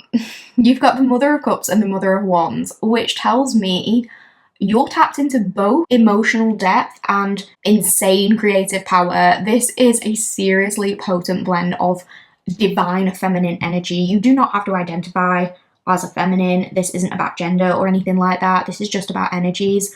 But there's something both nurturing and fierce within you, and that is part of your witchy power. There's this huge sense of duality here, especially with shapeshifter too. There's this sacred softness and sacred fire, and it's like both of those things existing at once. I know I've talked about duality in a few of my readings at this point. Obviously, I've been doing these readings for a little while now, so certain themes tend to repeat. So if you were somebody who in like previous readings that I've done, if you've listened to them, if you picked a pile that mentioned duality there, it's definitely showing up again here as like part of your spiritual superpower, which is really, really interesting, because I guess we've never really spoken about it in that context before, even if it has been mentioned before. But yeah, there's this sense with you, pal 3, that you are both protector and prophet. You are the muse and you are the medium. There's an ancestral, even like primordial, interdimensional feel to the magic that you possess. You may have always felt a little bit other, not in a bad way, just in a different way. There's something timeless about you too. It's like you were a little bit too wise for your age, a little bit too in tune with things that other people couldn't see. I'm getting strong water sign energy, Cancer, Scorpio, Pisces, and for some of you possibly air signs too, Gemini, Libra, Aquarius. You may also have placements in the 8th or 12th house, houses that are associated with spiritual initiation, with transformation, with emotional depth, and with the hidden realms. You might have always been slightly fascinated by the occult, by shadow work, by past lives, or even just in like a psychological context. If you're not as into like the woo-woo stuff, you could have been fascinated by the mystery of human emotions and human motivations and things like that. You know, your mind doesn't just stop at the surface level, it really does dive deep, and that depth that you possess, that is a part of your magic. So let's talk about the moon card and the eclipse card, because wow, your magic is lunar. That means it's cyclical, it's mysterious, it's receptive, and it's deeply psychic. You may feel especially activated around new moons and full moons, and eclipses in particular may kind of rock your world and fuck your shit up in ways other people just don't understand. Sorry to word it like that, but that's what was coming through. But it's like you might experience these huge surges of like insight and dreams and spiritual downloads, or these big emotional breakthroughs that just change everything. You're someone who's not afraid of the dark. In fact, you actually find wisdom there. You find a lot of wisdom there. And you're someone who understands that what is hidden isn't necessarily bad. You definitely don't buy into the concept of toxic positivity or spiritual bypassing. You know that the truth often lies in the shadow. You have definitely faced darkness. You've danced with it even. I'm getting you've danced with it. And now it's like you know how to guide others through it. You're the kind of witch, if you identify with that label, or even if you don't, you're the kind of spiritual magical being who receives powerful messages in dreams. You could even receive like past life memories astral visits, ancestral guidance, premonitions. Sleep is not just rest for you, it's a very spiritual practice. And honestly, the night might just feel like your sacred time. As we said right at the beginning, you could be nocturnal, you could be creatively or spiritually inspired at night. You could find that your nervous system is most at ease when it feels like the rest of the world is quiet. There's something about your soul remembering the stars. I'm getting that poem, I think I've mentioned it in one of my readings before. The one that's like, I've loved the stars too fondly to be fearful of the night. Yes, that is the kind of witch you are. You are not fearful of the night, and you dance with the stars. And in your dreams, you can go anywhere. I'm getting that. You might be one of those people who have really intense, vivid dreams, like you can remember full conversations, or like you meet someone in your dream who you've never met in person before, and then you meet them in real life. You could be someone who, like, when it comes to meeting your soulmate, maybe you meet them in a dream first or something, or like you visit these parallel worlds, or there's certain worlds that you go back to in your dreams. There's something about your magic that's electric, it's intuitive, it's very emotionally charged. I'm getting that your ideas are electric. Literally, the electric ideas card confirms essentially that your intuition works like a lightning bolt. It's fast, it's brilliant, and it's often very unexpected. You might be the kind of person where magic works for you when you get this sudden spark of inspiration and then suddenly you just know, or suddenly something just clicks into place. Maybe you hear a lyric and something clicks. Maybe you receive a random creative download while you're out walking in the rain, or you happen to overhear a stranger say something and suddenly it's like your spirit team is talking through them and you're like, yes, that's the piece of information I needed to hear, that's the missing piece of the puzzle, and you're like, oh, got it, I know what to do now. This kind of intuition is quite hard to explain because it doesn't necessarily come from logic, but it does work with your logical mind in the sense that it is a download from a higher realm, but then you kind of translate it and you make it work so that it makes sense practically and logically in your tangible reality. I don't know if that makes sense. Maybe it doesn't. But yeah, this does come from your higher self, and often it hits when, I want to say, you're near water. There's something about you being near water, or in the bath, or when you're in a dream, or when you're walking at night, or when you're just zoning out or doing something else. It's like it pops in and it's very powerful. Eels could be significant to you somehow. You could also be very electrically sensitive. Maybe you get static shocks from people often, or you just feel this electricity sensation in your body around certain people. It's as though you're a human tuning fork. You absorb, read, and you transmute energy constantly. And it's not random, that is like spiritual technology working through you. There's something about you kind of being like a supercomputer, but there's something to do with the moon, like you need time to recharge, you need time to reboot. But you know how sometimes like even the best computer needs a huge update, like you need to shut it off and restart it? That's kind of like you, and that could be how you feel like around certain moon cycles and phases. Maybe before an eclipse or something like that, you notice that your emotions are heightened, or there's a need to like release or power down for a little while to get the creativity surging again. And it's like once you've done your reboot, all these electric ideas suddenly start hitting you. It's something like that. With the Eight of Swords coming up in reverse, there's something about you seeing through the fog. Your magic is here to release illusions. The Eight of Swords reversed is all about removing mental and emotional clutter so that your true and authentic vision can come through. You might have had to learn how to sort of unbind yourself from things like fear and shame and self-doubt, especially if for some of you, this might not apply to all of you, but if you had to, for whatever reason, hide your spiritual self growing up, if that wasn't able to be explored, or even if you just felt like being too emotional made you a burden, if you were called like sensitive or overdramatic, this could apply. But it's like you are not here to hide, you're here to see clearly and help others see clearly too.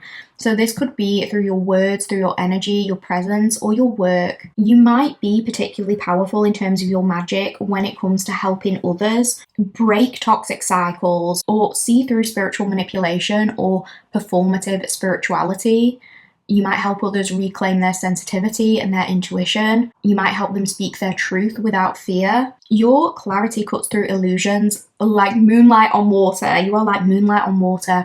People feel seen around you. They feel not judged, not fixed, just seen for who they truly are. Of course, that also terrifies some people, and we will talk about that. But yeah, I want to talk a little bit about the Queen of Cups and the Queen of Wands showing up. This indicates softness and strength. With these two archetypes showing up like this, you embody both High Priestess energy and Sacred Fire Starter energy. The Queen of Cups, she's the deep feeler, she's the dreamer, she's the nurturer.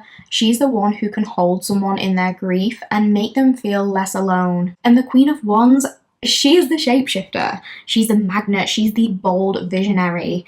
She's the one who walks into a room and she makes people sit up a little bit straighter, not because she demands it, but because her energy naturally commands it. So you might be naturally more quiet or introverted. That might not be for everyone, but some of you could be, but people still feel your presence strongly. You might be the type to say very little, but when you do speak, you have this magical ability to make people listen because your words are channeled, they're potent, and they're very emotionally real. Also, something I keep being called to say, Pal 3, is that you've done this before. You've done this before. I keep getting that many times. You may have lived as an oracle, a priestess, a midwife, a healer, or even like a persecuted witch in other lifetimes. If that is something you believe in, I don't know how to describe it, but it's like there's something ancient in you and your soul remembers. And the tangible ways that this could show up in your life is if you feel deeply connected to ancestors, particularly female ancestors, women's stories, or forgotten traditions. You might still carry this sort of fear of being seen or punished for your gifts. You might be drawn to things like womb healing or reclaiming your sexuality, blood even, something about the cycle. You could also hold people through transitional phases in their life. I'm getting particularly through birth, death, endings, and rebirth. So even in this life, you could work as, I'm getting like doula, or like a midwife, or something about end of life care. But it's something like deeply healing to the feminine. I keep getting something about the feminine. You might be here to heal the feminine line, whether that's in your family or in the collective. And this is really, really powerful sacred work. And it starts with honoring yourself fully. So the archetype I'd kind of describe you as, apart from all the things we've already mentioned, I'd say like you are the emotional alchemist. You are the dream walker. You are this intuitive shapeshifter.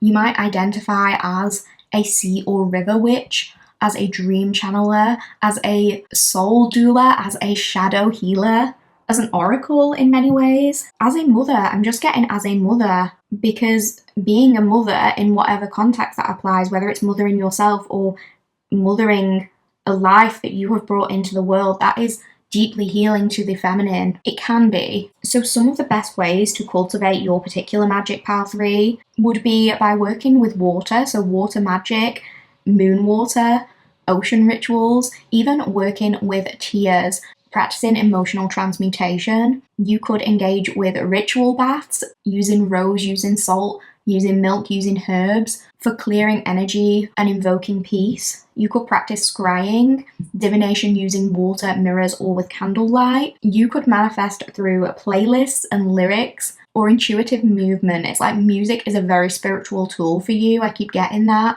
Writing and art is healing, things like poetry, journaling, songwriting, script writing, or visual art to try and transmute your feelings, or energy healing, sound baths, Reiki, or other intuitive body-based practices. Let's talk about this fear card showing up with the Hierophant, because this is absolutely a core part of your spiritual path and your power. You are a spiritual teacher, Pal 3, even if you don't claim that title yet. You came into this world carrying this ancient sacred knowledge, and even if you've had to walk through fire to access it, that wisdom still lives in your bones. You can feel it. But this card combination, it also speaks to the fear that's been projected onto you by others, but at times maybe even by yourself. Throughout your life, you might have noticed that people react strongly to you, even when you were just like literally being quiet or minding your own business.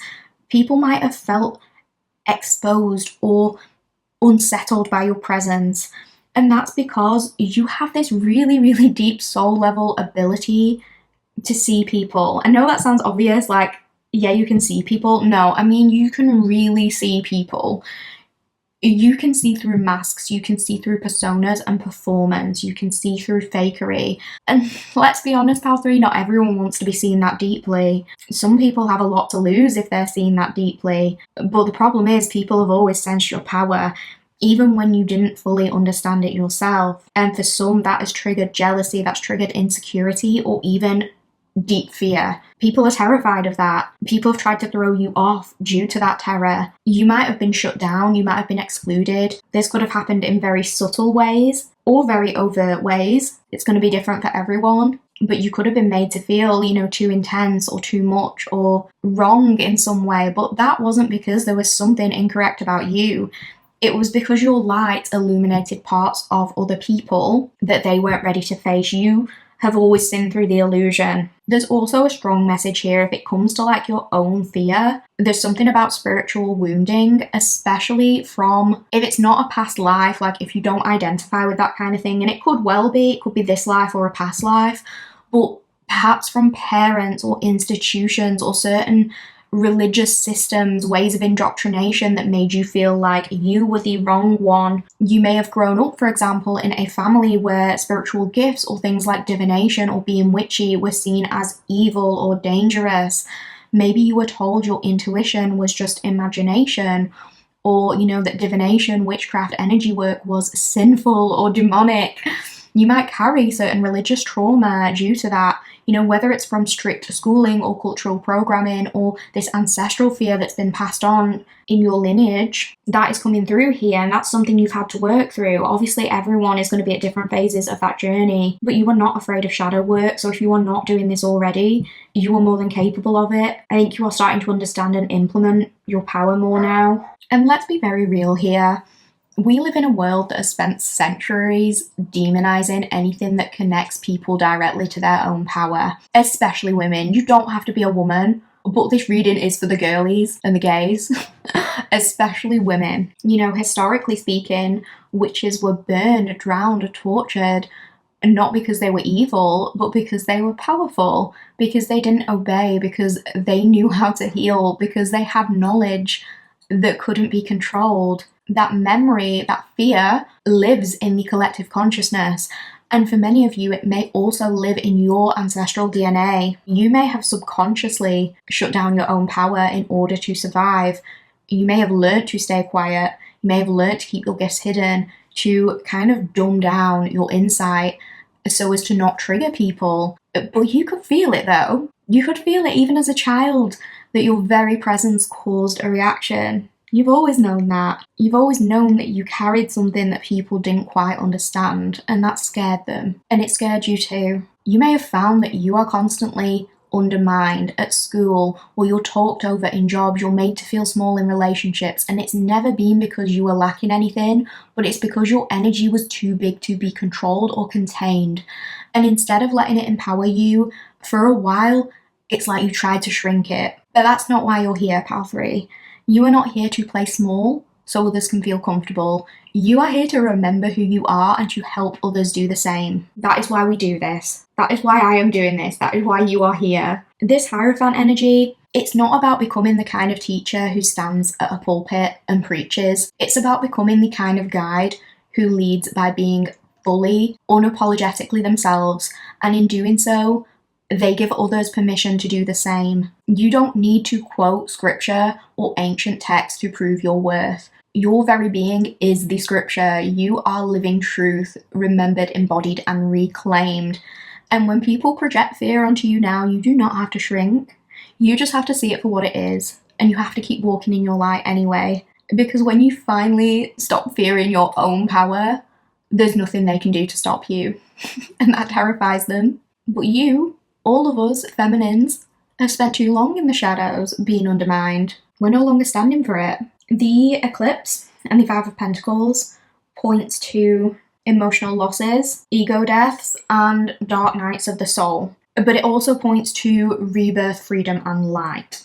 You may have gone through periods of isolation, abandonment, heartbreak, or fear, but you never stayed stuck for long. Your superpower is that you transmute pain into power. You shed old skins like a snake. You know how to let go of what is dead and gone and create something very, very beautiful in its place. You do not fear endings. You understand that they are invitations to rise again. Some deities and divine feminine energies you might feel drawn to: Hecate, Ocean, Bridget, the Morrigan, Luna, Selene. And your archetype is that you are a witch of the water and the moon. You are a soul reclaimer, you are a healer, an emotional alchemist, and you are truly, just like the deck you chose, wild and unknown. You have been misunderstood, but that doesn't mean that you're wrong. You're exactly what the world needs more of. And what's important for you is that you do not bow down to pressure, societal pressure. You don't follow trends, but instead you follow the tide of your soul. Your emotions absolutely are not a weakness, they are a compass. And your spiritual gifts, they are not just random, they're your soul remembering. And you're not here to be palatable, you are here to be powerful. The more you honor your dreams and your vivid inner world and your softness and your wildness, all of that together, the duality, the more magical your life becomes. You are absolutely not broken. You are breaking generational trauma. You are breaking spells. You are not lost. You are walking between multiple worlds, and you are not too much. You are just enough at just the right time. You're exactly what we need. So please remember who you are, Pal 3. The night doesn't scare you. It only reveals you and what you're truly capable of. So that is what I'm getting for your reading, Pal 3.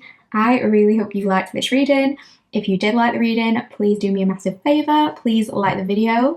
Please leave me a little comment. Let me know what resonated, or just let me know which pal you picked. If you don't feel comfortable, let me know what resonated. Or just leave an emoji. Leave a moon emoji or a water emoji or something. Just anything that speaks to you. That would help me so, so much.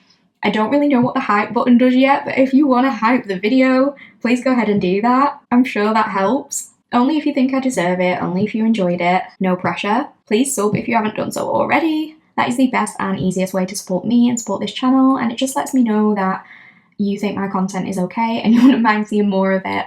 With all of that said, I just want to thank you so, so much for being here. Thank you so much for taking time out of your day to listen. I am forever grateful. Thank you, Pal 3. Take care, and I'll see you in the next one. Hi, Pal 4 Collective.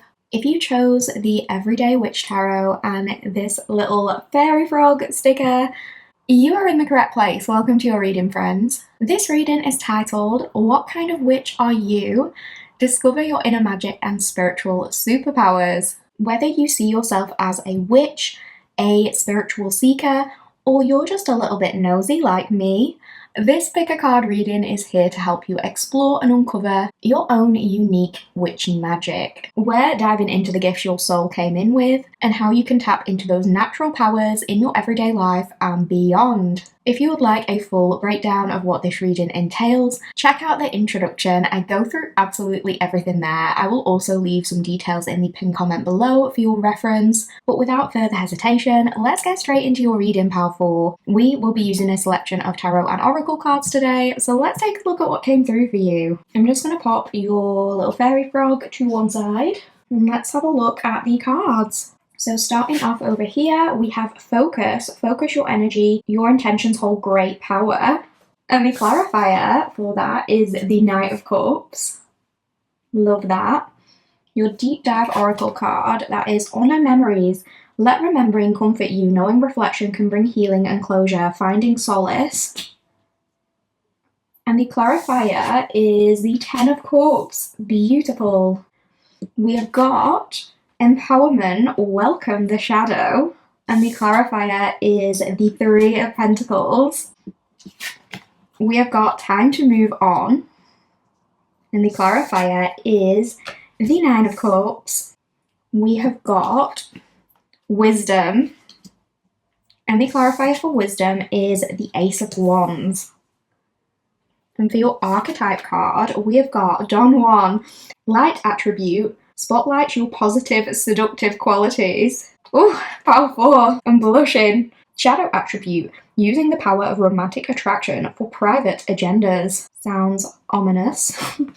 I love that for you, pile 4. The clarifier for that is the 9 of Pentacles. A really, really cool and beautiful selection of cards there, pile 4. I am loving this energy already. You're definitely my kind of witch. I think you're everybody's kind of witch. Definitely someone who is like literally everybody's type. I already know that about you. I'm not saying I'm psychic, but I know that you're a baddie, pile 4. Okay, so let's just get this out of the way. You are magnetic, pile 4. You're enchanting without even trying. People feel pulled to you. You might not fully realize how much allure and charm you naturally radiate. It's one of your powers, but this isn't about manipulation. It's a lot deeper than that. You are what I would call a priestess of pleasure, a Venusian witch through and through. You don't just work with love and with beauty, you are love and beauty. That is your magic. You have the ability to call things into your life through pure desire. You're someone who literally manifests through pleasure. You might notice that your magic works best when you are grounded in your body, when you're feeling good, when you're feeling soft, sensual, when you're in your kind of Empress energy. I know the Empress hasn't come through in the tarot, but it's like when you're open to receiving. Basically, the more you love yourself and the more you honor yourself, the more the universe gives back to you. You could be someone who's deeply connected to glamour magic, working with beauty, working with mirrors, transforming, like having these profound glow-ups. Glow-ups could happen really, really powerfully for you. Like you literally look like a different person every time you have a glow-up. And this could come through in your everyday life with your practices. Like if you have daily rituals, your skincare, the way you dress, doing things like dopamine dressing, that all adds to this allure. But it's not like surface level stuff. I know that can kind of sound like, oh, we're getting dressed up. It's sort of like superficial. But there is this like sacredness to it. It's this soul deep self-respect. Basically, you are showing that you pour into yourself like a sacred vessel, and people can really feel that energy. So it doesn't have to be that, you know, you do your hair or wear makeup. It doesn't have to be that for you. It's whatever way you pour into yourself. It doesn't have to be even anything specifically to do with your appearance, but it is something that like shines through the way you appear. Another confirmation for you guys is if you have Venusian features, there's something really powerful about you, but it's in this very feminine way. So you may relate to having a Venusian look about you. That can come through as softness, round features, big eyes, full lips, or just this beautiful, natural, rosy glow. Even if you are not conventionally feminine, you radiate a sort of self-contained beauty. You guys could be Libras, Taurus, you could be Pisces as well, or you could have those signs or planets like Venus or Neptune strongly placed, especially in your first house or aspecting your rising in some kind of favorable way. That's just a confirmation for a specific person. That doesn't have to be the case for this to be your pile, but if you resonate with any of that, that is definitely a sign that you've chosen the right pile. But yeah, you are absolutely someone who gains power by honoring your body and working with its rhythms. You may be or you may become in the future a guide for others. I'm getting like a sacred sensual healer, a shadow worker, a coach, or just someone who naturally helps other people reclaim their power. You hold that divine feminine healer frequency, but it's not just soft, it's also fierce. And that brings us to another huge theme that is coming through as part of your spiritual superpower. It's that you are this dark feminine alchemist. You're not here to bypass pain. You're not here to be just love and light 24/7. One of your spiritual superpowers is your ability to walk with shadow. You are the dark feminine alchemist. You're someone who transmutes shame into seduction, pain into power, endings into portals for rebirth. You carry the witchy archetype of Lilith, of Hecate, of Persephone, feminine energies that have been demonized for being too powerful or, you know, not fitting in with conventions or rebelling in some way. And I really feel like part of your spiritual power here on earth is to reclaim what others fear. You know, your sensuality, your rage, your sacred boundaries. You might have been shamed or silenced in the past. You might have been told you were too much or too intense or too emotional, too loud, too in touch with your sexuality. And now it's like you're turning every one of those things into this sacred magic. And you might have experienced a lot of projections due to this archetype that you embody. Because one thing about you, Pal 4, and again, this is another one of your gifts, it's that you are a mirror. You act like a mirror for other people, but sometimes that means people project their insecurities, their desires, or their fears onto you. Sometimes without realizing it, you might walk into a room and stir something up in someone, not because you're doing anything wrong, but because your energy is like this great activator for people. You help people confront the parts of themselves that they've been avoiding. And you have this quite polarizing energy. Scorpio rising could also be significant. Pluto energy, Uranus energy maybe even. Like, some people will love you for this. Some people will be deeply uncomfortable. And that's part of your work. That is what you're here for. That is not a bad thing. You may also have a very natural gift for shadow work, whether that's something you formally practice or it's something you do just by being in your truth day to day. You know, things like journaling, inner child work, mirror work, somatic movement, releasing rituals. These tools might already be part of your toolkit, or when you try them, they will just feel like home. You will pick up on those things really, really easily. Okay, another super, super exciting gift that I don't think has come through yet on any of the other piles. I could be wrong, but I don't think it has. But it definitely stands out to me with your energy, Pal 4. But basically, time doesn't seem to work the same way around you. I don't know how to explain that. Some confirmations, if this part of the reading is for you, is that you might notice weird things with clocks. Maybe a part of it is like you defy the laws of time or physics. Maybe people say you never seem to age. Or maybe like you're always running late, but you still show up just in time somehow. Or people are constantly saying like, how did that happen so fast when it comes to your manifestations? Oh, I'll tell you what I'm thinking of. And I've mentioned this on this channel a few times, but I don't have TikTok and I've never had TikTok. Not because I have any issue with TikTok, I don't. But I just never got it because I always knew it's just another app that I will no doubt find myself addicted to because I'm already bad enough when it comes to like scrolling through 10,000 Instagram reels. So I just didn't do it to myself because I knew that I would end up doom scrolling for hours on there. But I do watch videos that people have put together of like popular TikTok compilations ages after they've been posted on like a certain topic. And one topic that I'm really interested in is like paranormal and glitches in the matrix and that kind of thing. And specifically, I love Loey Lane's videos, and I was literally watching one, I think it was last night.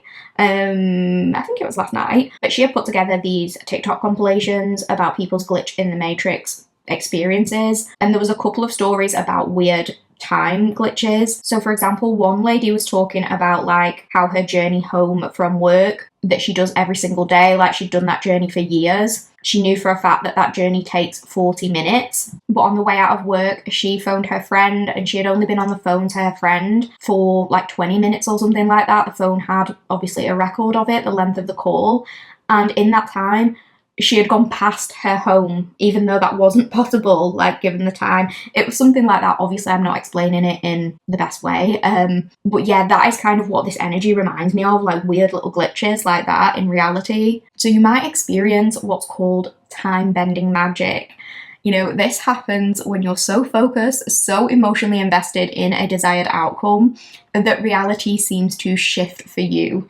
You might be able to quantum jump using your mind. This definitely connects to your profound manifestation abilities. You're a mental manifester, Part 4. I don't mean like you're mental as in like you're deranged or crazy. I mean, you might be. Like, you're welcome here if you are. Aren't we all a little bit? But I mean mental as in like your brain power, and your mind and your emotions are your most powerful magical tools.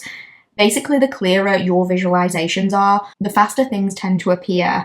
So doing things like vision boards or future self journaling and embodying your manifestations now, these are very powerful tools for you.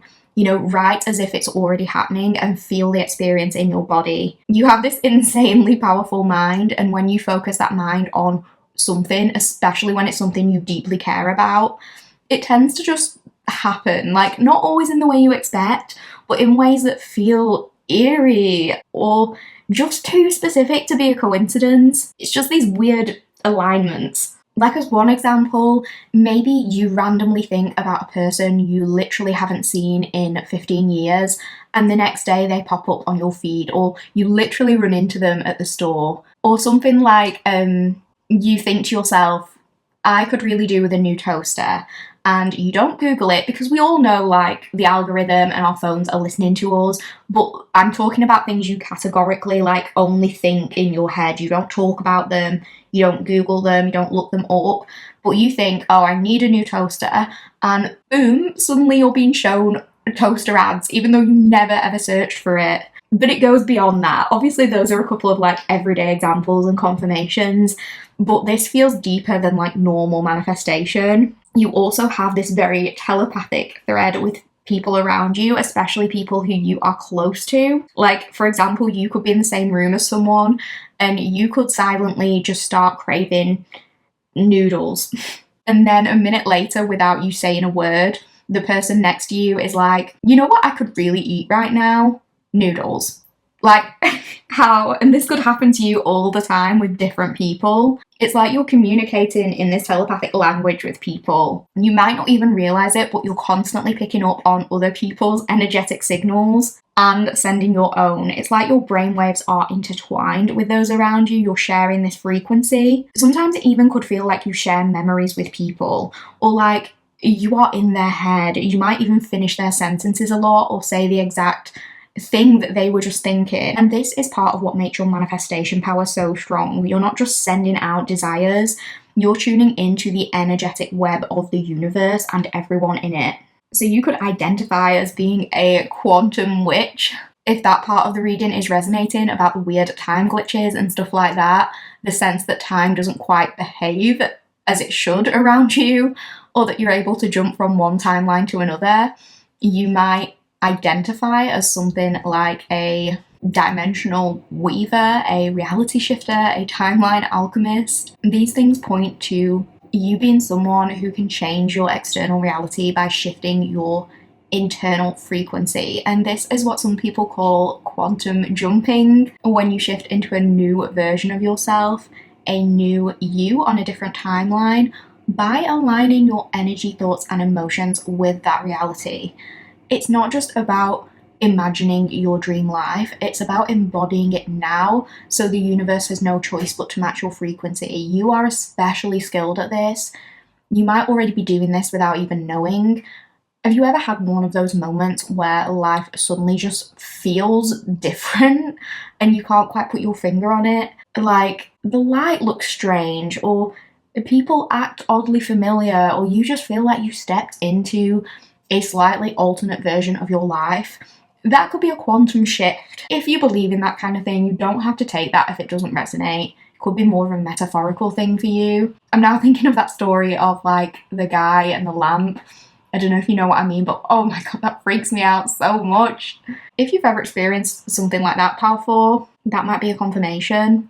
But essentially, your power lies in choosing which version of yourself you want to become, and then being so energetically devoted to that self that reality essentially bends to your will. Reality reconfigures itself around you. This is the magic of the quantum witch, and it's absolutely one of your spiritual gifts. So to talk about the focus card showing up with the Knight of Cups, this is about the power of intentional desire. The focus card with the Knight of Cups is literally saying that your desires are sacred. You need to focus your energy, and when you do, the universe responds. This isn't about hustling to make it happen, it's about feeling it first, envisioning it, but also calling it in with emotion, and then taking inspired, aligned action. You are not someone who should suppress your fantasies. You could have been told off in the past for, like, being a daydreamer or zoning out. Some of you could have struggled with, like, maladaptive daydreaming, but you're always manifesting something using your daydreams and using your mind and what you envision. You're someone who's meant to follow those dreams. You're meant to honor that vision that lights you up. It's your soul's way of showing you a future version of you, or you in a parallel reality where you're the version of you who you want to be. You get that glimpse into the future. With empowerment and with the Three of Pentacles, one thing for you guys in Pile 4, and this might not be for everyone, but there is this sense that you are not meant to walk this path completely alone. The empowerment card with the Three of Pentacles suggests that your magic expands when you're in the right community. And essentially, I think this is saying like you are more magical, like you rise higher when you lift others up. So you might thrive in soul-aligned collaborations, whether that's like a literal coven, a team, a sisterhood, or if it's simply surrounding yourself with people who get it. You bring out the best in people and they activate your magic in return. This could also suggest that part of your power is to do with empowering others, being motivational and inspiring for others, especially when it comes to helping them face their shadows or reclaim their own feminine energy. With honor memories showing up with the Ten of Cups, I think this speaks about past life and soul memories. I feel like you are someone who holds deep emotional memories, not just from this life, but from past lives too. You could be someone who experiences intense moments of deja vu, or just this feeling like, I've been here before. You might dream of other lives, you might feel connected to specific time periods or cultures without really knowing why. You could be a natural at something like past life regression or working with the Akashic records. There's this deep well of soul wisdom within you, like you already know, you know it all, you can see the past, you can see the future, everything that's happening or has happened or will ever happen. It's like you just need to trust yourself to tap into that. Maybe this is something you could access through meditation. With time to move on and the Nine of Cups showing up, this is a really important one. Part of your magic is knowing when to let go with love. You do not cling, you flow. You understand that nothing lasts forever and that is part of what makes life beautiful. Basically, you are more empowered when you practice gratitude for what was and you let it go with grace, knowing something even better is coming. You're someone who would be amazing at cord-cutting rituals, especially helping others move on from situations that no longer serve them. With wisdom showing up with the Ace of Wands, you hold so much inner knowing, Pile 4, and when it sparks, you feel it in your whole body. It's like you have this fire in your belly, you have this sudden creative idea that just won't leave you alone. That is your divine inspiration, that's magic knocking right at your door. With wisdom and the Ace of Wands, the message is clear here. When you feel the urge to create, follow it. It's not random, it's not silly, it's not like just an idea or just a pipe dream. This is a download, this is part of your magic. This is something that's been delivered to you by your higher self or by your spirit team because you are the one who is meant to bring it to light. You've been gifted with that. You are meant to give life to this creation. So don't dismiss these ideas, even if at first they seem too big or too out there. Your body knows what your mind hasn't caught up to yet. And don't get that twisted, like your mind is so powerful. You're so fucking smart, powerful. But sometimes maybe your overthinking gets in your own way. Your body and your mind can work together. You hold this divine wisdom in your bones, in your instincts, maybe even in your womb space. Symbolically, the owl might be important for you. You know, the owl can be a totem of deep seeing, psychic insight, ancient wisdom. You may feel drawn to birds in general, especially nocturnal birds. Messages come to you in the dark, that is something I'm getting. Messages come in the dark to illuminate your path. And when you see it, you need to grab onto it with both hands. I'm hearing follow your magic wand. I also keep hearing Alice in Wonderland quotes, so I don't know whether Alice in Wonderland is significant to you. I'm hearing like follow the white rabbit. I'm hearing your self-possession is your seduction. Song 1 with the Nine of Pentacles. Phew. This energy screams, I don't need you. And that's exactly why you want me. You may have this powerful aura of self-sufficiency that's a part of your magic. You know, someone who's deeply magnetic because they are whole on their own, with or without you. You don't chase, you attract. You are not desperate, you are discerning. And that is part of your magic. Whether it's in romance or friendship or work or your spiritual path, your power comes from being rooted in self-worth.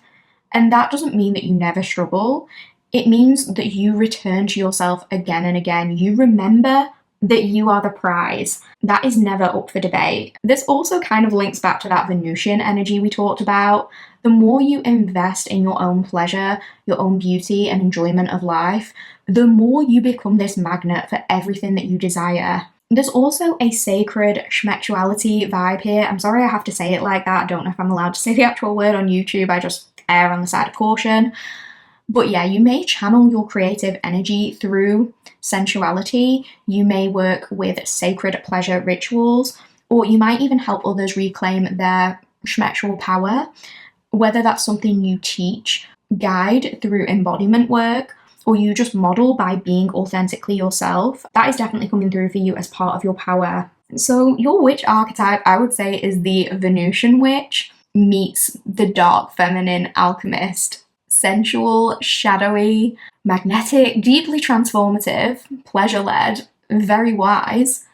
And your superpowers, definitely glamour magic, for a start, transforming your reality through beauty, ritual, and adornment, mental manifestation for sure, creating with the power of focused emotion and focused vision, time bending, moving in non-linear time, manifesting those just-in-time sort of miracles, shadow work, helping others integrate pain, shame, and desire into personal power, sensual embodiment, reclaiming and honoring the sacred in your own body, cord cutting and release, letting go with grace, with gratitude and spiritual clarity, past life memory and Akashic access, creative channeling, following sparks of inspiration into that real world magic, and sacred seduction, of course, weaving charm and allure through pure presence, not effort. Your presence says it all, powerful. So I would say that a part of your magic is that you are here on earth to embody your whole self. That includes the pleasure, the pain, the beauty, the rage, the wisdom, the desire, the softness, the fire, all of it. You are here to seduce your dreams into reality the way you do so naturally, and to lead other people, not by preaching, but by being that mirror, just by being generally. You don't need to become more magical because you are already aware that you are the magic. Your job is just to remember to honor and to own it. So let your presence be the spell, let your pleasure be the ritual, let your power be as undeniable as it so obviously is. And I really love this energy for you, powerful. You are the sacred and the sensual, the wise and the wild, the soft and the storm. You are a mix of everything, and I don't want you to ever forget that. So that is what I'm getting for you, powerful. I really, really hope you enjoyed this reading. If you did like the reading, please do me a massive favor. Please take a moment to like the video. If you can, if you get time, please comment. Let me know what resonated. That would mean the absolute world to me, and on a personal note, I just really love hearing from you guys. If you don't want to let me know what resonated, please just leave an emoji or claim your pile, because that just helps me out as well. If you did really like the reading, maybe consider pressing the hype button. I don't really know what it does, but I think it's a good thing. So only if you think I deserve it, only if you genuinely enjoyed it. But yeah, that would just help me and help this channel so much. Oh, please consider subbing if you haven't done so already. That would also help me out massively. With all of that said, I just want to thank you so much for being here. Thank you for taking time out of your day to listen to this reading. I really appreciate it. Have an amazing rest of your day. Take care, and I'll see you in the next one, Power 4. Hi, Power 5 Collective.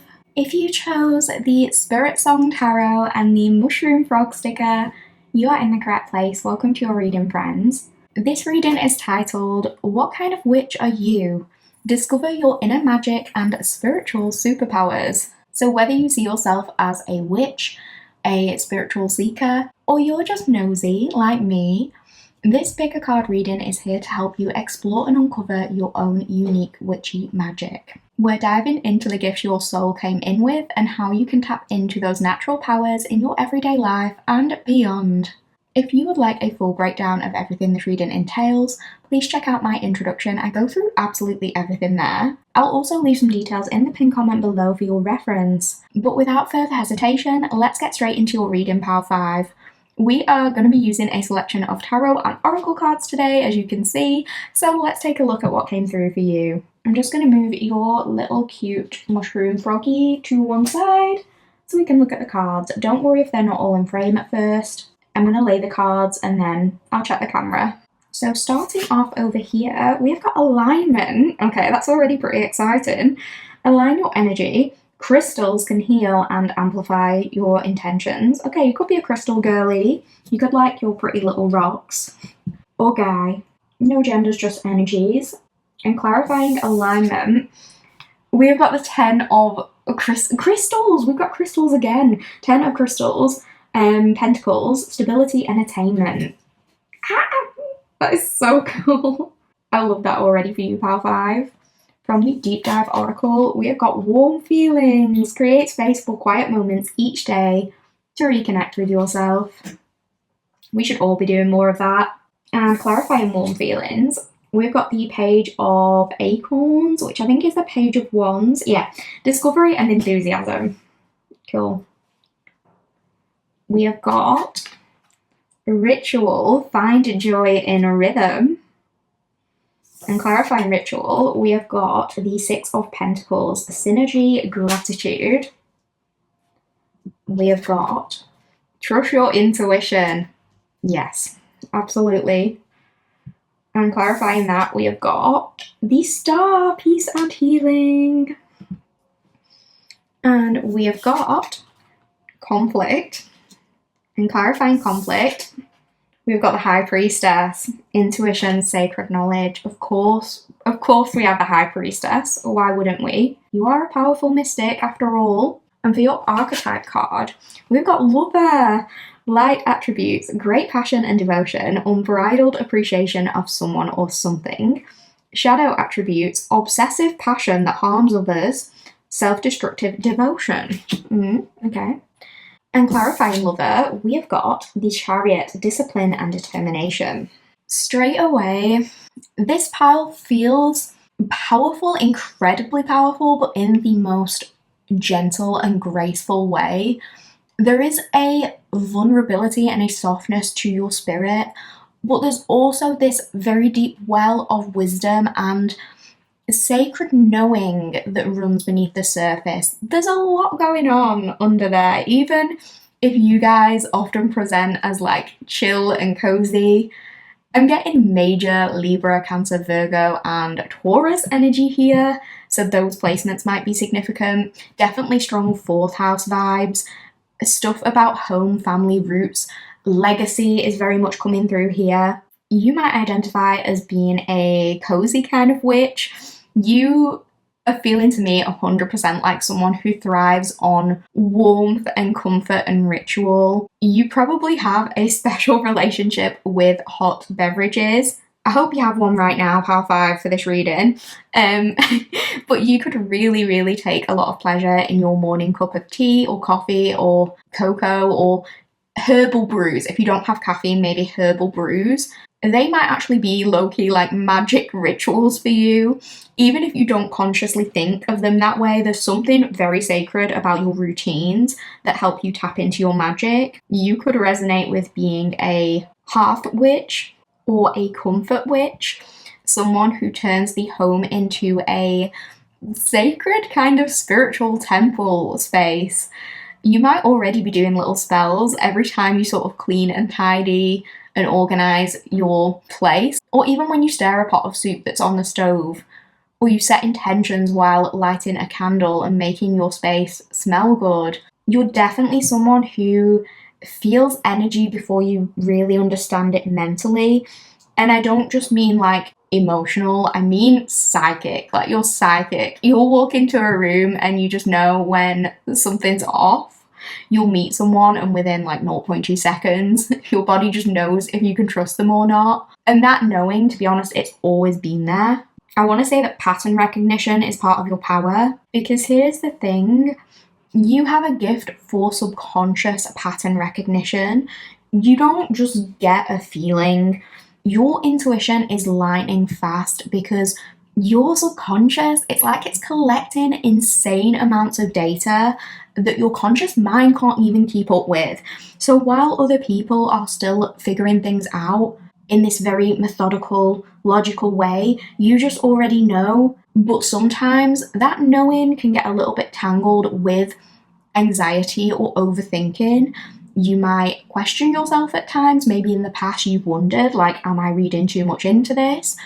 Or your mind has been spinning with all of the what ifs when it comes to possible outcomes. Yet, when it comes down to it, time and time again, Pal 5, your gut feelings turn out to be right. Even when you doubt yourself, that first initial wave of intuition is that steady compass guiding you through the noise.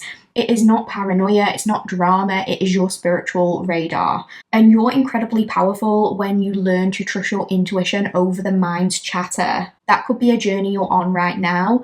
And it's like you're becoming better at sort of quieting down that anxious noise to hear that stillness, that small voice inside of you that guides you and tells you the right thing to do. With the 10 of Pentacles and the alignment card showing up together like this, it's clear to me that you didn't just stumble onto the spiritual path by accident. You have a profound calling, I want to say woven into your very bloodline. You may come from a lineage of intuitive people, I want to say women, but people, healers, or quiet witches. Perhaps those gifts were whispered about in shadows or hidden beneath everyday life, but it's like they have been passed down to you. I'm hearing patiently waiting to be awakened, patiently waiting to be implemented, like you've been blessed with this. There's something deeply sacred in your family story. I would absolutely look into that if you've been interested. If you've ever thought to yourself, like, I wonder if there's anyone in the family who thinks like me, who feels like me, who experiences this, especially if it's not obvious when it comes to your immediate family. It could be that your mother or your maternal grandmother or something like that, maybe there are gifts on that side that you know about, like those people have experiences too. But if that is not the case, you might have been especially interested in learning, like, where did this come from? And that's an extra confirmation to you, because it does seem like there is some sort of ancestor, some sort of legacy involved here. And it's this legacy of profound wisdom and magic and resilience. And now it feels like it's your time to step into this role and to bring it fully into the light. And I just want to be clear, like, this is about more than just personal growth or success.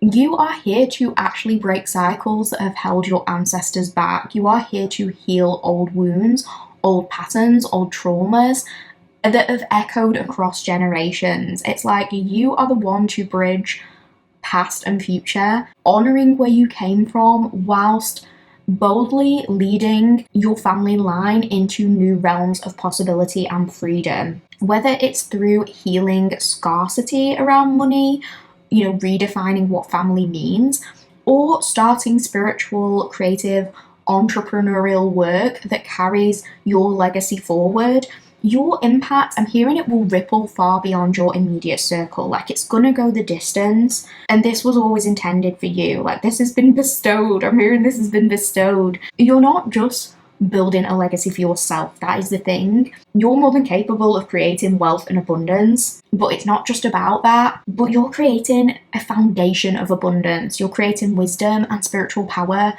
that will uplift not only your family, but your community for generations. It's going to have like an impact on the world in this huge way. There's a quiet majesty to your mission. Even if you don't always feel like a leader, you are one. Your gifts, your intuition, your courage, they are the threads weaving together this pattern, this tapestry of transformation that your ancestors dreamed of, but never fully realized. I want to say that you're the matriarch in the making. You are this guardian of ancestral magic. You are this visionary who will set a new standard for what it means to thrive spiritually, emotionally, and materially in this lifetime. This is your time. I want to say that, Power 5, the universe has aligned to meet you here and now, and it's ready for you to make those profound breakthroughs that honor your past and illuminate your future. You're not just following a path, you're actually creating a legacy that will echo through time and through generations. That is so exciting. I also want to say that some of you might identify as love witches or relationship healers.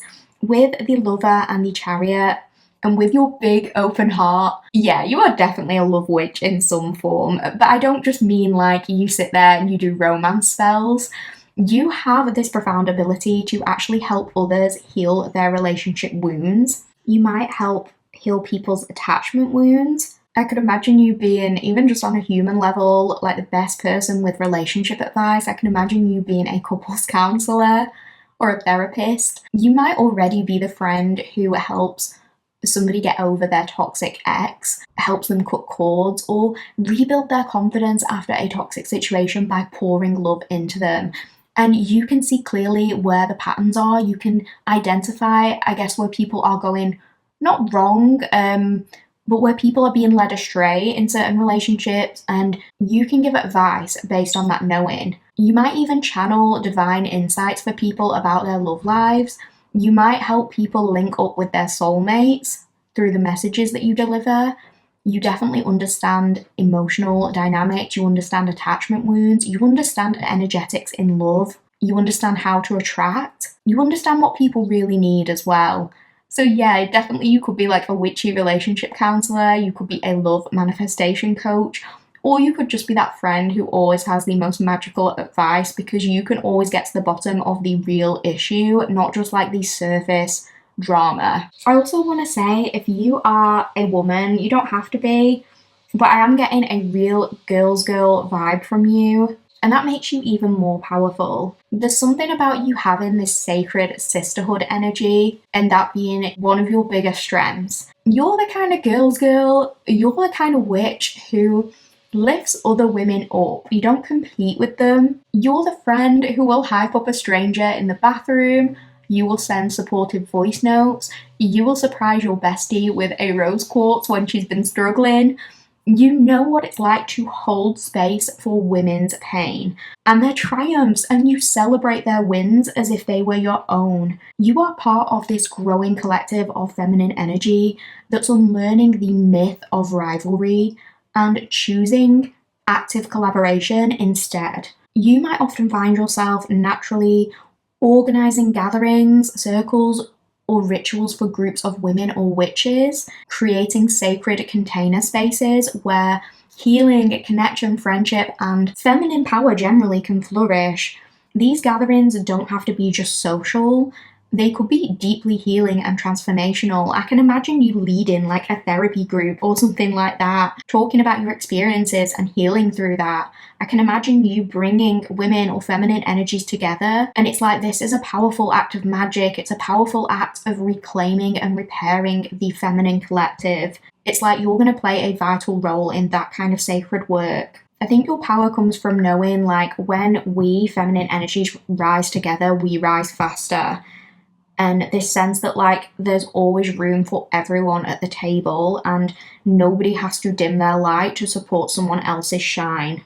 You recognize that. You understand how sacred sisterhood can be. And you know, whether it's sharing secrets in a cramped bathroom or exchanging healing rituals or simply being there with no judgment. I'm getting a very like, we listen, we don't judge vibe from you that is so, so important.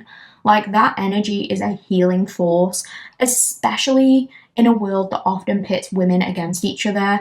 And it's this everyday magic that changes lives and communities. Plus, I want to say you have a really powerful connection to music and dance as spiritual tools. There's something about using your voice as empowerment, but also something about you being deeply connected to rhythm. Even something like going out to the club with your girlfriends and having a dance could be really, really healing. But I'm also getting something about you potentially being able to manifest through playlists and lyrics that speak directly to your soul by you tuning into song lyrics and taking those as messages and inspiration from the universe. It's like sound is one of your secret weapons. I'm also getting something about like you could be really skilled in like writing romance or like fantasy romance or poetry or love songs or something like that, or just listening or engaging with these things could be when you feel you're most powerful and inspired and empowered. But yeah, like dancing, moving your body, or just vibing with your favorite tunes it isn't just fun, it's actually a really powerful way that you ground your magic and you call your desires into reality.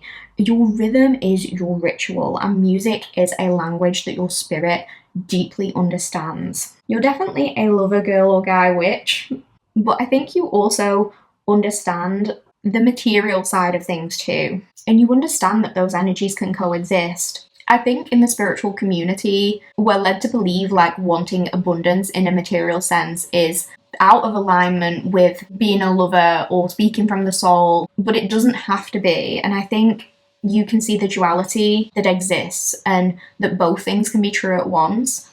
So you could also be a very powerful money witch, you could be a wealth alchemist. If we go deeper into that Ten of Pentacles energy showing up with alignment, you might be someone who is being called to redefine what wealth looks like and feels like. But I want to be very clear, like, this is kind of in a changing the system way. This is not in a hustle culture way. This is not like burnout success. This is about sustaining something. You know, you could be somebody who advocates for doing things your way. For example, like advocating for the 4-day work week, like having more downtime, making sure that you're able to care for yourself and do your rituals, but you're redefining what success looks like in the sense that you are still able to be successful that way and to prove that it can be done. Obviously not that exact example, but again, this is about redefining something that's part of your magic. You are learning how to align your spiritual integrity with your material reality. You know, this is money magic, but with heart. It's money magic with soul. I think this is basically saying, like, you don't have to sell out, or you don't have to sell your soul to your corporate capitalist overlords to be a success. You can create success materially and still be in alignment with who you are and still do the things that speak to your soul. Like, there is balance to be had here, and you are going to be like the living proof and embodiment of that. And you could even help others with holding those seemingly opposing energies and creating space for them both in a way that feels empowering and uplifting without forgetting who you are or what you're about and what you value. So you could be breaking generational scarcity trauma. You could be calling in clients, opportunities, and aligned abundance. You could be teaching others how to build prosperity without self-abandonment. You could have strong 10th house energy in your chart, definitely like leadership energy. I know that might be uncomfortable for some of you, but you're absolutely meant to speak up and use your voice and empower others. You're meant to show people that both things are possible. That is part of your magic. So yeah, you could be the archetype of a wealth witch. You call in money with ritual and with intention. You could be an alignment witch. You could attract success through energy and through embodiment. You could be a legacy witch. You create systems and empires that last. You could be a matriarch witch. You build not just for yourself, but your family or community. You could be a very powerful manifestation witch who scripts, who journals, who channels her future into being. Some of your rituals could include money bowls for prosperity. You could use cinnamon. You could use bay leaves. You could practice candle magic for business success. You could create prosperity sigils on your planner, on your journal, or just at your workspace. You could create spell jars, particularly abundance jars or love jars. You could shake these with intention every morning to manifest. You could also try automatic writing to channel your dream future. Definitely like organization and new moon rituals. You could practice those for your long-term goals. You'll be really, really skilled and powerful at all of these things, or you could just try one of them, whichever one you are called to. Let's talk a little bit about the ritual card and the Six of Pentacles. So you are someone who manifests best. You are at your most powerful and magical when you are in alignment and in rhythm with yourself. I'm getting some overlap with Power 1 actually, because we talked a lot about being in balance in Power 1, and I'm getting that here as well. Like, this is about you being in balance. And yeah, you manifest best through rhythm, not by being rigid, but when you're in your cozy routines, when you're taking care of your body, your space, your environment, your vibe, you're unstoppable. There's also something about your home, like your home being a sacred space. You could be very good at manifesting things for your home. You could also try things like tea spells. You know, maybe creating your own tea blends and infusing them with intention. You could try doing self-love baths with milk, with rose, with honey, with candles. You could do your skincare with intention. You could bless your home whilst you're cleaning. And you could create mini rituals every day so you can return to your alignment on the daily. Basically, you are your most powerful when you feel safe. Conflict and chaos and overdrive, those things tend to dim your light, and now you gravitate towards peace because you want to remain in your power. So stillness, softness, sacred structure, that is where your magic blooms, Pal 5. So you are absolutely a soft but powerful witch walking a path of legacy and love and deep intuition. I wouldn't be surprised if you do come from a line of very intuitive women, ready to break cycles and ready to lead not only yourself but your family, your community into a new era of healing and abundance. You are absolutely a love witch, the embodiment of that. You could absolutely be a relationship healer. You're very gifted at helping others see through emotional patterns and find freedom. You are also a girl's girl, a beacon of sisterhood and collaboration, lifting up other women around you with genuine care and magic and with your enormous capacity for love. You could also be a very bougie money witch who gets whatever she wants when she wants it. And you could very well be rewriting the story of prosperity for yourself and for others. I think one of your greatest powers lies in your ability to trust your quiet, steady intuition, even when the world around you feels chaotic or confusing. You are the calm in the storm. You're the legacy builder, lighting the way forward. Your magic is absolutely real. Your gifts are very much needed. And you have everything it takes, Pal 5, to shine really, really brightly and to lead with love at all times. You are a beautiful soul, and I hope you know that. And that is what I am getting for your reading, Pal 5. I really, really hope you enjoyed this reading today. If you did like the reading, please do me a massive favour. Please like the video. Please comment and let me know what resonated. On a personal note, I would really love to hear from you guys. I love reading your comments. If you don't feel comfortable, let me know what resonated though. Just try and help me out. Try and boost the algorithm by giving me some engagement if you can. Leave an emoji. Just claim your pile if you liked the sound of it. I don't really know what the hype button does, but if you want to press it, you can do. If you liked the reading and you think my video deserves a little bit of hype, again, I'm not really sure what happens, but it's exciting that that is kind of a new thing that YouTube is doing. I've done it on a few other people's videos. I think it's a good thing. So yeah, if you could do that, that would be absolutely amazing. That is the best and easiest way to support me and support this channel. Please sub if you haven't done so already. That would also massively help me out. With all of that said, I just want to thank you so much for being here. Thank you for taking time out of your day to listen to this. Thank you for spending this time with me and sharing your beautiful energy with me. Take care, Pal 5, and I'll see you in the next one.